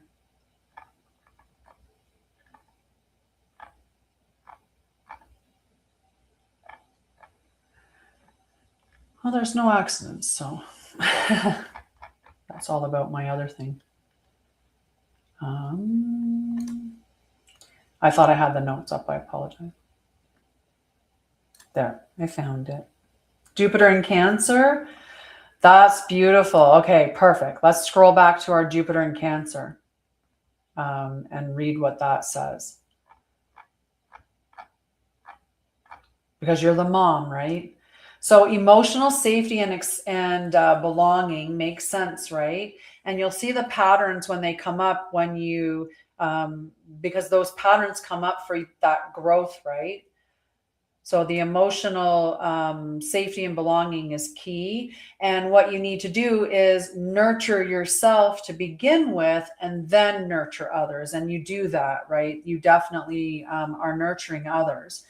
Blessings are going to arrive through your home, through your family, and through care. So if you're working in a position where you are caring for others, that would be a situation, or volunteering in care roles and stuff like that. That's where blessings are going to flow to you, and then your faith strengthening through that emotional security. So when you feel secure where your emotional energy is, that's when your faith strengthens in life, which is really, really cool. Yeah. Me, on the other hand, this innovation and collective ideals, serving humanity and future vision. Blessings arrive through originality and reform, and strength faith strengthens through unity consciousness. They're very different how it shows up in the different energies. No.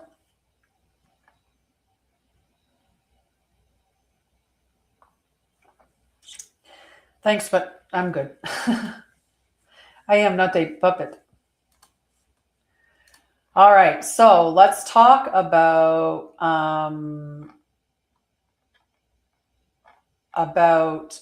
embodiment. Yep. Yeah, it makes sense that you would do that.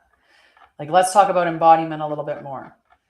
So some of the stuff that I was channeling is looking at, I've been talking about identity and embodiment, and I feel like sometimes it's a little bit muddy, what that means or what the difference or how you embody in an identity. And I say that, one, you have to be clear about what you're identifying as, and make sure that that is the true identity of such, because sometimes we have misconceptions about what something actually has or what you have to do to have it, right? So that could be a misalignment in a belief system or some conditioning that you receive from society. So for instance, if you want to be a famous musician, but you think in order to be a famous musician, you must sell your soul, then if that's what you believe, then if you are somebody that would want to sell their soul, you're never going to get there because your integrity is not matching with that. You have to either align with what you believe you have to do, or you have to align that with your belief. So yes, there are great musicians out there who are not corrupted. It's not, there's a lot of independent artists and stuff like that. So know that you can be very wealthy in your life, but what are you looking for, right? Are you looking for that lifestyle that is portrayed as the lifestyle that the rich and famous currently have? Like, is that what you're seeking out in your life? Do you want that type of lifestyle? So you have to get real with yourself and be like, okay, so maybe I want to make really genuine, beautiful music and I don't want to sell my soul to do it. And so I can be an independent artist and I can do that. And also, I don't want that type of a lifestyle where, I'm trading real friends for all of these people to be around me so that I can be out drinking and partying. And, I can buy all kinds of things to fill spaces in rooms that I can't even go, like, that have too much space. I can't even go in all my places. Like, if, when you think about the Kid Rock song, I want to be a rock star, right? Is that what you want? Is that what your vision of an aligned life for you looks like? And if it is, if that's what you want, and if in order to get that, your belief is that you have to do these things, then that's the alignment that you have to make. So that's some of the teaching that I've been teaching about embodiment, that it's not about just affirming something. Embodiment isn't about, it doesn't stop with the thoughts. It doesn't stop with the speech. It doesn't stop with the feeling. It's the actual lived experience of it. I need another sip.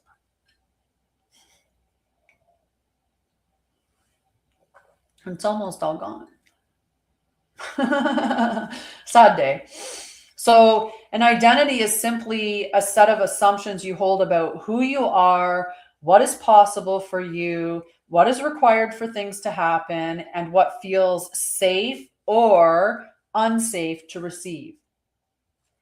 That's the identity. And until you feel safe to receive what you want to receive in the identity that you're adopting, or that you feel that you are actually embodying the components of what is required. So for me, I have a company, Anshara'El, Pathway of Ascension. I feel that I am here to teach the truth of who you are and how you're meant to live and all of these things. I've talked about that, right? Teach you embodiment and all of these things, teach you the way, the Christic way, teach you about Christic astrology. Like, those are things that I believe. But if I don't show up and do a live, or if I don't show up and create content, if I don't have a website, or if I don't have I haven't done any of those things, then how am I embodying what I say I wanted to? right? Like, you know, some people are just wretched human beings.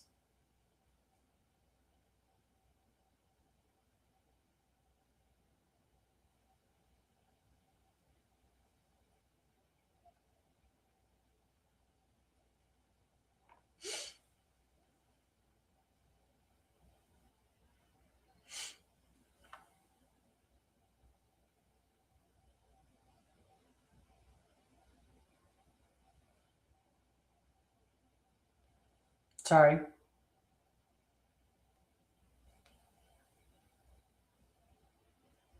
Some people are just terrible, terrible, terrible.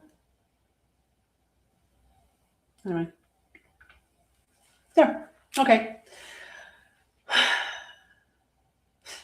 We don't have to react. We just have to have boundaries, right? So I just reported them and then blocked them because that's just completely inappropriate. All right. So when an identity is embodied, the actions flow naturally from it, right? When an identity is not embodied, then the actions feel forced or inconsistent or draining. I used to talk about this back when I was doing trauma healing and, working with mental health and trauma and stuff like that, is about the words that we use and the language and the way that we identify. So if my identity is fractured from, my traumas, and I see myself with that distorted view, and I just see someone fat and lazy and worthless, and that's what I see in my head. How do I then get up every day and work out? Right? What am I working out for? I'm fat. I'm lazy. And cancel that. I know that's not what I'm saying about myself. I don't agree with that. Right? So you have to look at what your self-identity is, right? And get clear with that. What do you think of yourself honestly? And if that isn't formed in love, isn't formed in acceptance, if it's formed, from trauma, right? If you think that you're a POS, or you think that you're this or you're that, and it's coming from a very negative space, know somebody else put that there. It wasn't God, and it wasn't you. It wasn't your oversoul. There's no way you would ever speak that way to yourself. You just would not. Right? So that's something that's coming from someone else, and your ego or the voices in your head may be echoing it, but that's not your oversoul. Your oversoul will never speak to you like that. Right?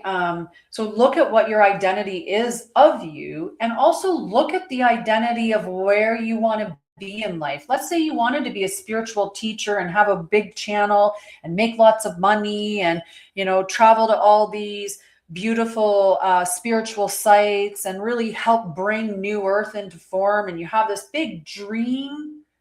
You have to be taking steps in that direction. You have to embody the person that is.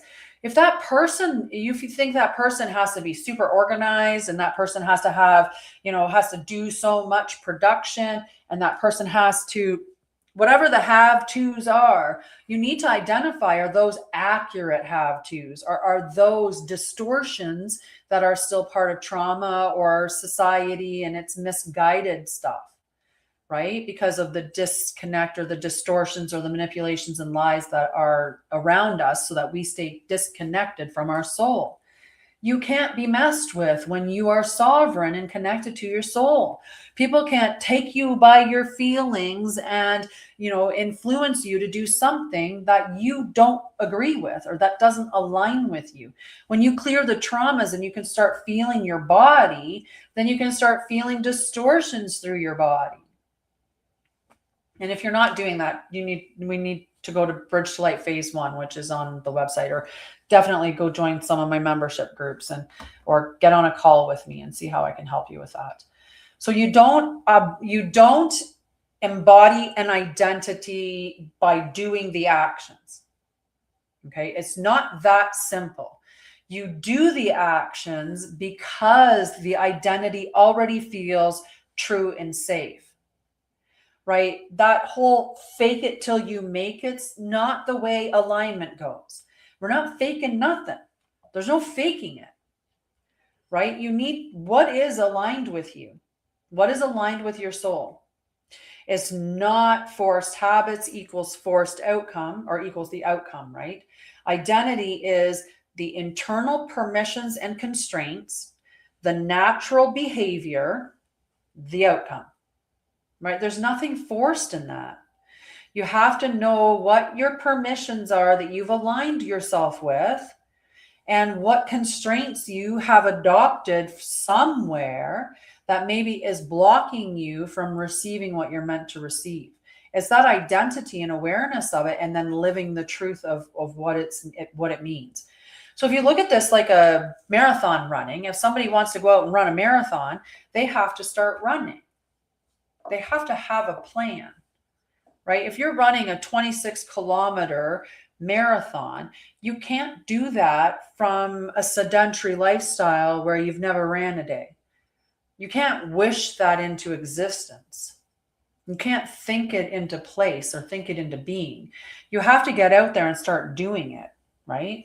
But habits are not the cause. Habits are the byproduct of being in your alignment, right? You easily will do the things that you are meant to do when you are aligned with your truth, because it's your alignment. It's your truth, right? Nobody has to make me go watercolor, like go do watercolors. I'll go do it right now. You don't have to make me do that. That's a habit that I easily adopt because it is aligned with me. I love painting watercolors. It's my number one hobby now. And I say that now because I have had other number one hobbies. For a long time when I was doing my healing, singing was my number one hobby. I just sang karaoke and I sang, and that beautiful energy here just allowed it to push out. Yeah, it all starts with the truth. Right? The truth is what sets you free. When you stop lying to yourself or you stop believing the lies that are being sold, that's when you set yourself free. So many people get stuck thinking that they need to reverse engineer their identity and that they can do that by discipline alone, but that doesn't work long term, right? You can't, like I said, you can't fake it till you make it. At some point, you're going to realize that's not in alignment. I tried doing that.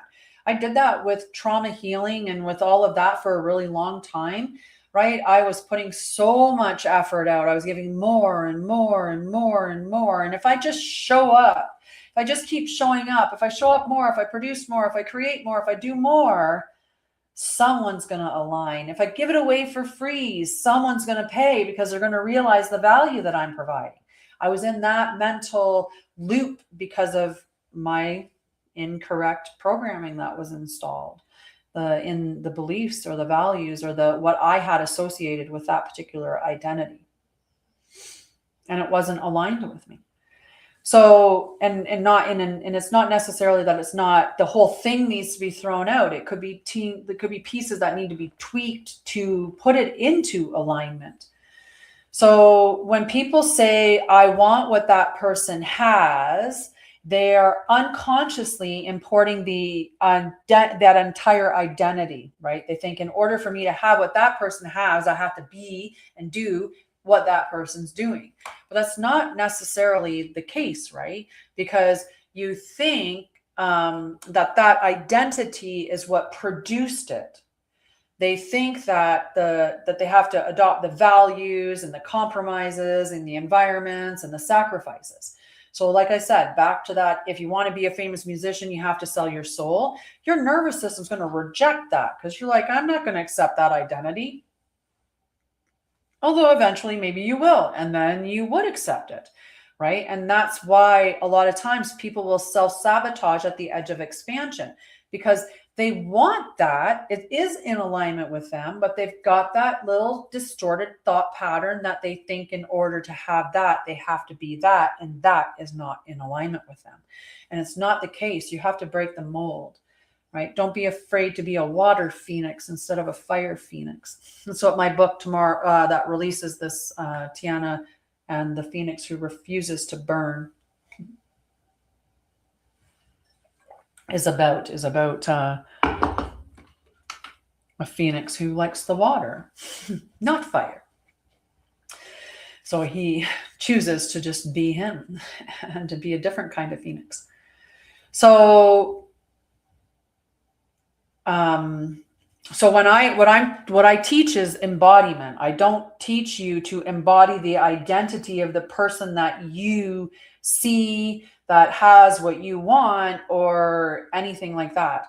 You embody the identity that produces the outcome that is in alignment with your values. So the identity isn't a single fixed thing, it's a chosen architecture. So you have three layers that many people confuse as being one. You have your outcome identity, and this could be something like, I am someone whose work reaches millions. You have a process identity, which could be something along the lines of how someone like me moves through the world. And then you have your three, which is the belief constraints. And this is, what do I think must be true in order for that to happen?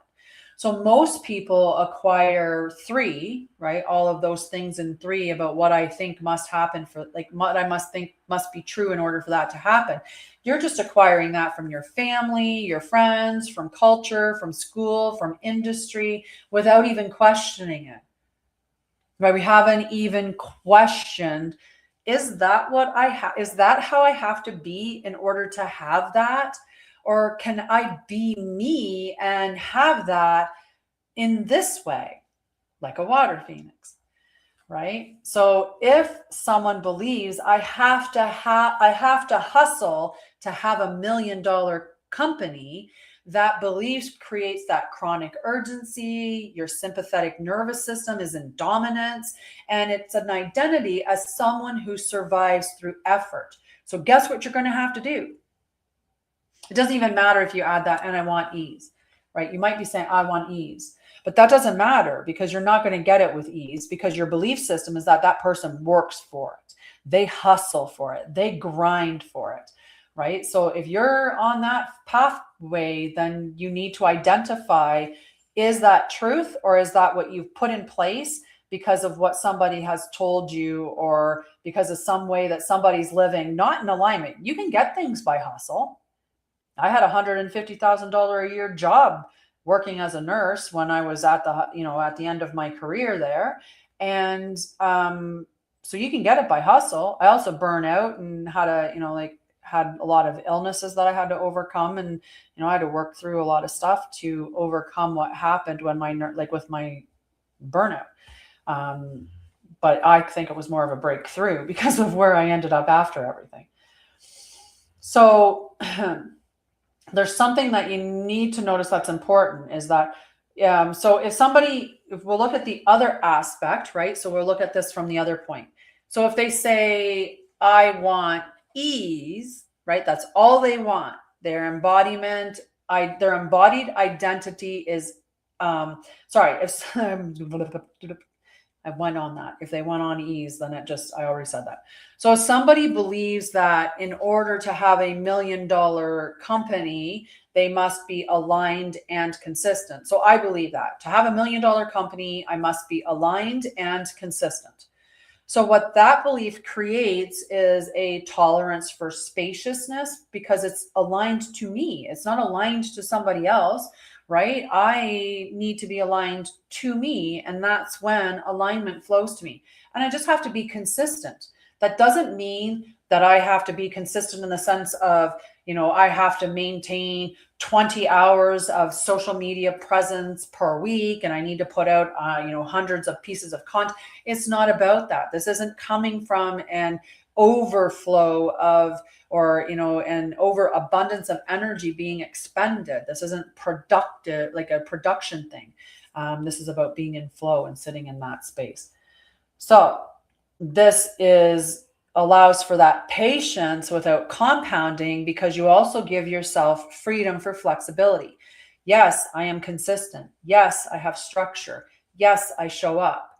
But I also allow myself the opportunity to move things around without guilt. I allow myself to take rest without feeling guilt. There's a lot of things that, are incorporated within that. There has to be an element of flow, which is the feminine energy, and then the structure, which is the masculine energy. Both of those identities require structure. or contain requirements, right? It's just that one, because there's no identity that does not exist without some structure to it. The difference is not structure versus no structure. The difference is what structure feels safe and true. So, you might think, in order for me to have a award-winning company or a big company or make lots of money, that you may have to go out in public all the time, right? And maybe that's not true. We have this beautiful internet that's available now that we can connect to people all around the world. And I've been doing an online business for 4 years now. So do I have to go into people's homes, or do people have to come into, say, a retreat type space in order to benefit and learn from me? No, they don't. Can they? Sure, they can, but that's not necessary in order to make money or to be, abundant or profitable.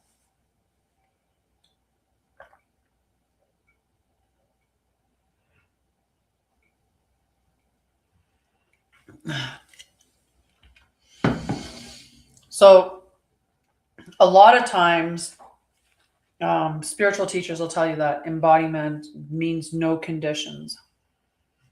But that's not how reality works, because every identity contains conditions. Embodiment is choosing conditions that match your values and your nervous system capacity. So the deepest layer of embodiment is not habits or beliefs. The deepest level of embodiment, or the deepest layer, is what your system believes it is allowed to have without collapse. So if you think in your mind, if you're a company and you're doing your metrics and you're like, I could handle, stores have capacity measurements.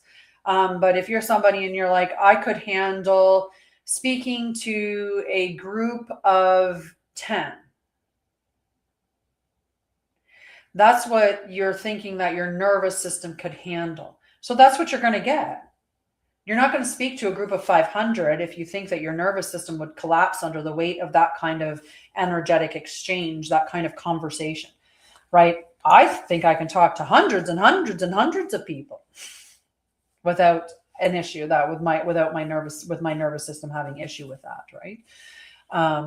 So you can only embody an identity that your nervous system believes is survivable. That's a key thing to really integrate or take away from today. So that is why two people can say affirmations repeatedly and end up with completely different results. Because one knows in their mind they have accepted that identity. They can embody what that identity has. Whereas the other person feels like they can't. So I used to have the little kid syndrome. And I explained this to my partner in Hugs for Homeless. And what that little kid syndrome is that when you're a child that's experienced a lot of trauma and neglect, and as I spoke about earlier, not understanding your emotions or how to manage them and things like that.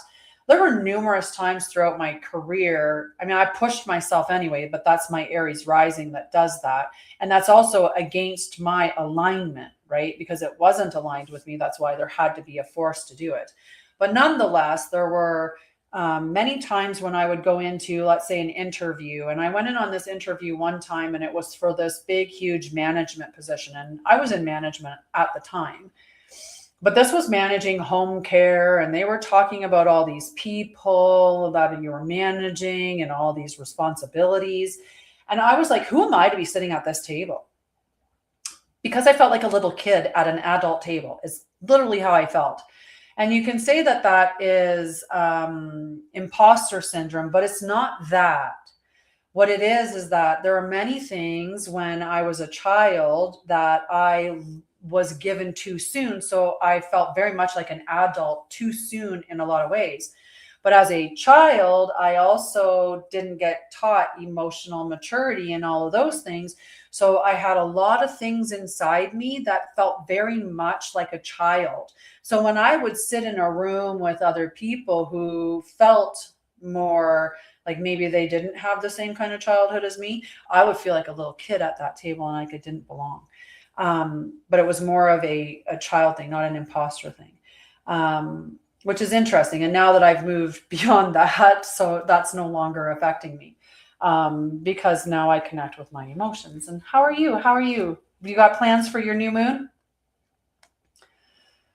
So when someone says, I want to embody being wealthy, famous, powerful, or influential, I can say it, influential, the real questions are, what do you believe? Oh my goodness, my mommy.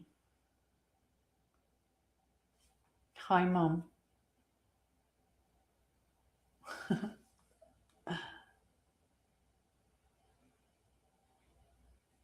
Aw.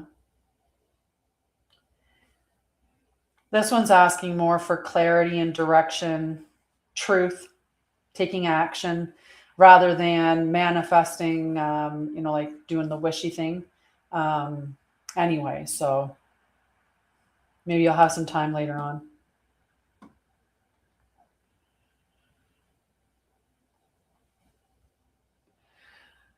Alrighty, so sorry, saw my mom pop by. So when somebody says, I want to embody being these things, hi, Braden, how are you doing? You have to ask yourself, what do I believe happens to people like that? Cheers. I just had a big drink too. What do I believe I would lose if I became that? Because maybe you do. Maybe you think stepping into that space would mean that you would lose friends or you would lose whatever it is, right? Aw, that's so cute, right? So look at those things. What is something that you feel that you might lose if you become that? And then what behaviors do I associate with people who have that? Those are the things you want to look at. So identity work is not about adding traits. It's about removing unconscious vetoes. All right. So your embodiment means, right? I am no longer trying to become someone. I am allowing myself to operate from the assumptions, permissions, and nervous system state of someone for whom this is natural. So I'm living as I naturally should. And that is embodying the identity of the person that has those things, right? So for me, I am in my sanctuary. I am in my beautiful home. I am teaching things that are aligned with me. I am living a life that is not forced. It is beautiful and calm and peaceful and settled. And I have both my companies, it's beautiful. It's aligned. It's not, there's not this, feeling like I have to force anything. And that's where we're meant to get, right? This is how my life should be. This is normal. So you do not manifest what you want, you manifest what you're willing to normalize. Okay. So when you speak about yourself, say, as a creator with a deep stream of knowledge, what matters is not the cosmic framing, but the practical truth.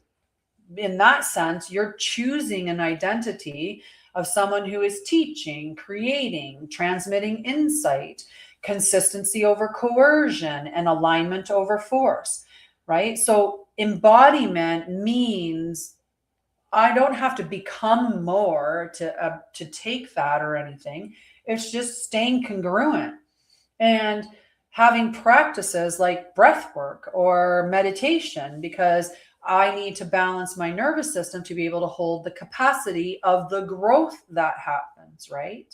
And that's what we have to do. It's the same thing as the marathon runner has to consistently run a little further to get up to that 26 kilometers. It doesn't happen from a sedentary space to just boom, you're out running a marathon.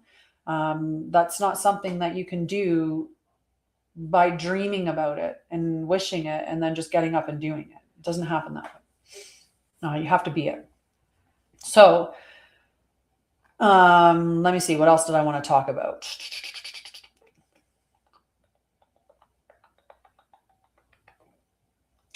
So when you're making your decisions, you're going to make your decisions from a regulated nervous system, not from reactionary, like not from being in a reactionary space, not from fear, not from confusion, not from panic. Did I say lack? Not from lack, right? You want to be in that regulated space. Okay. You are not chasing, you are not bracing or overriding yourself. Right? You shouldn't feel like you have to do those things in order for that to come to you, whatever you're anticipating coming to you. And you are not performing a version of yourself that you are going to become later. It's not about fake it till you make it. This is about just being who you are, aligned, and just walking that pathway. So you are occupying a state and then teaching from inside it. And that matters, right? You're living your truth and teaching people how to live that truth through that embodiment by what they witness in you. That's how we help people around us. It's not by going over and saying, hey, so you know what you need to do? This is what you need to do. You need to, like anyone in your life that you go and you tell, I'm going to tell you what you need to do, they're probably going to be not listening to you. And if they do listen to you, they probably aren't going to do what you say. There's a few that might actually take some sound advice from somebody, but for the most part, they don't, right? They don't listen, right? You have to make that decision here and then do it, right? So there are not every think about where I want to go with this.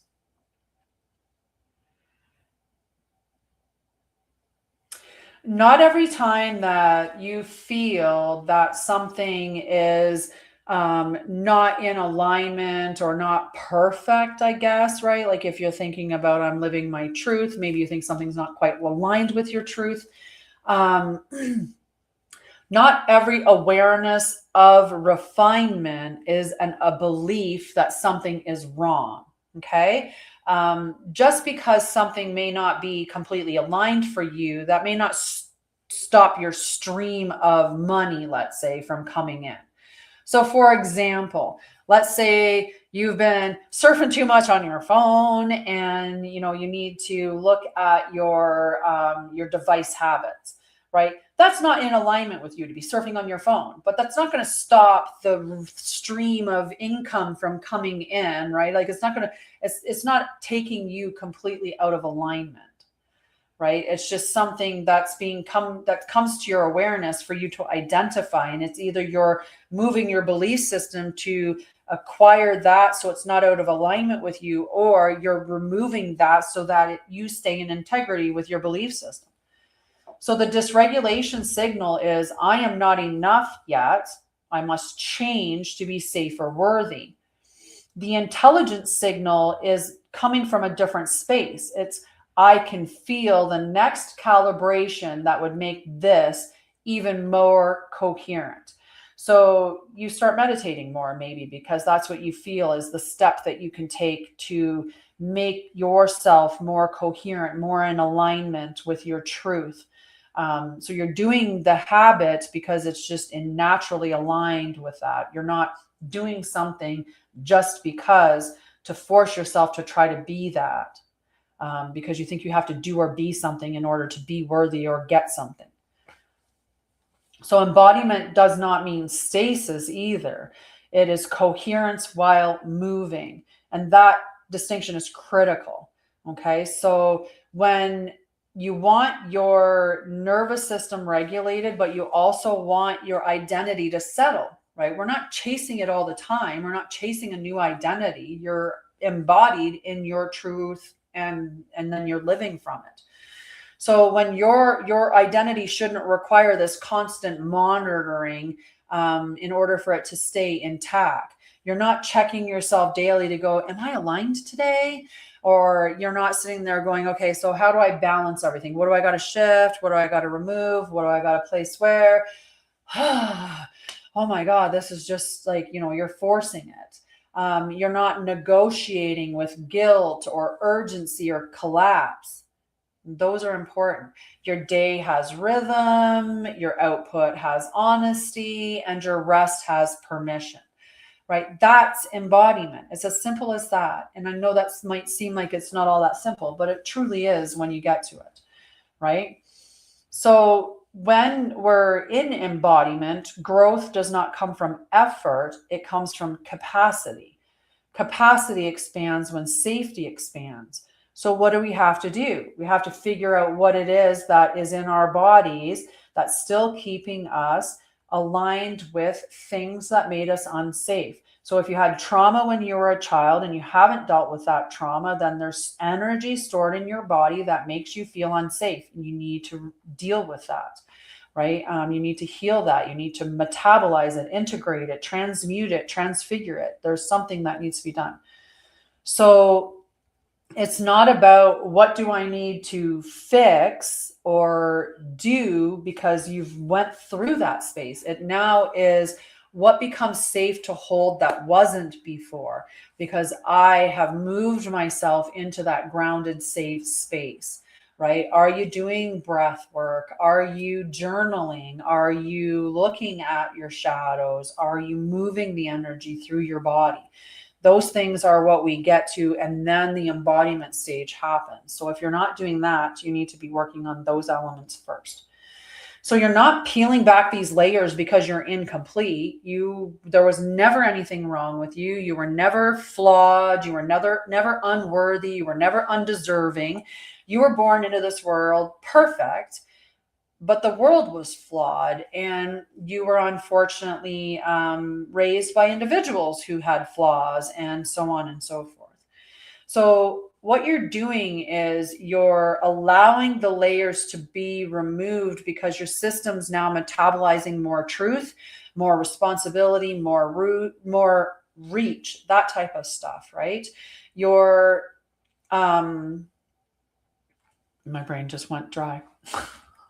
My brain just went dry. Just like my teacup. Good thing I have some water.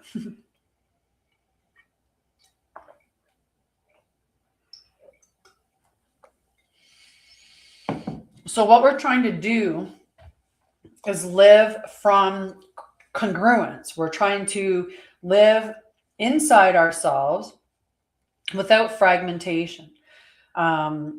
It's not this harmonization is not control. It's a beautiful relationship, right? It's a relationship. So I'm not telling you, like when I'm teaching you about the celestial bodies and true sidereal and stuff like that, I'm not teaching you to obey celestial bodies. I'm teaching you to listen, to respond, and to attune to the energies that are present. That's what we're doing with true sidereal or with Christic astrology, right? So just like embodiment is not discipline, it is attunement to self. So embodiment is not about doing life correctly. It is about being in right relationship with your own energy, time, and truth. Okay. So if you're interested in concepts like that, stick around on my channel. I've talked a lot about that. We're at almost 4 o'clock. I got to get him going before it's too late to go and do that. And I also need to check and see if I need to unlock my gate today. Go check out my channel. Go join the groups. Go grab the books. Also, just before I go, these are the unlikely heroines. We have Tiana, Parisa, Soraya, and Mariah. And the next Tiana book is coming out on December 21st, along with these are the Luminous Souls books. So we have the Golden Sunbeam, we have Starlight Whispers, we have Celestial Echoes, Radiant Hearts, Cosmic Reflections, and the next book that's coming out is titled Infinite Wonders, The Universe Has No End. So those are dropping on December 21st. You can get them on Amazon, or you can pick up the ebook at my website. Also, if you are in the giving mind and have a few dollars that you can give, please go and donate to Hugs for Homeless so we can get more backpacks out into community. Or if you know corporations that are looking to do team building activities, check out Kits for a Cause, and you can see Hugs for Homeless there, and you can do a team building thing through Kits for Cause for Hugs for Homeless. I love you guys. Have a beautiful weekend. I will see you Sunday, I believe, at some point. I'm not sure for how long we're going to go live, but I'm at least going to go live for a little bit on solstice. And there'll be, of course, lots of content that I'll be putting out over that time frame. Although I do suggest that you get your practices and whatever it is that you want to do, and then spend solstice a bit more in reflection rather than involved in a lot of outward stuff like interactions with people or public stuff, or like going to parties and things.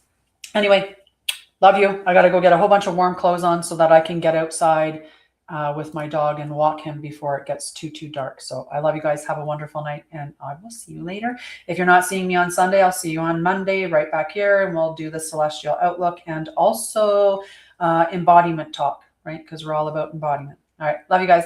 Have a great day.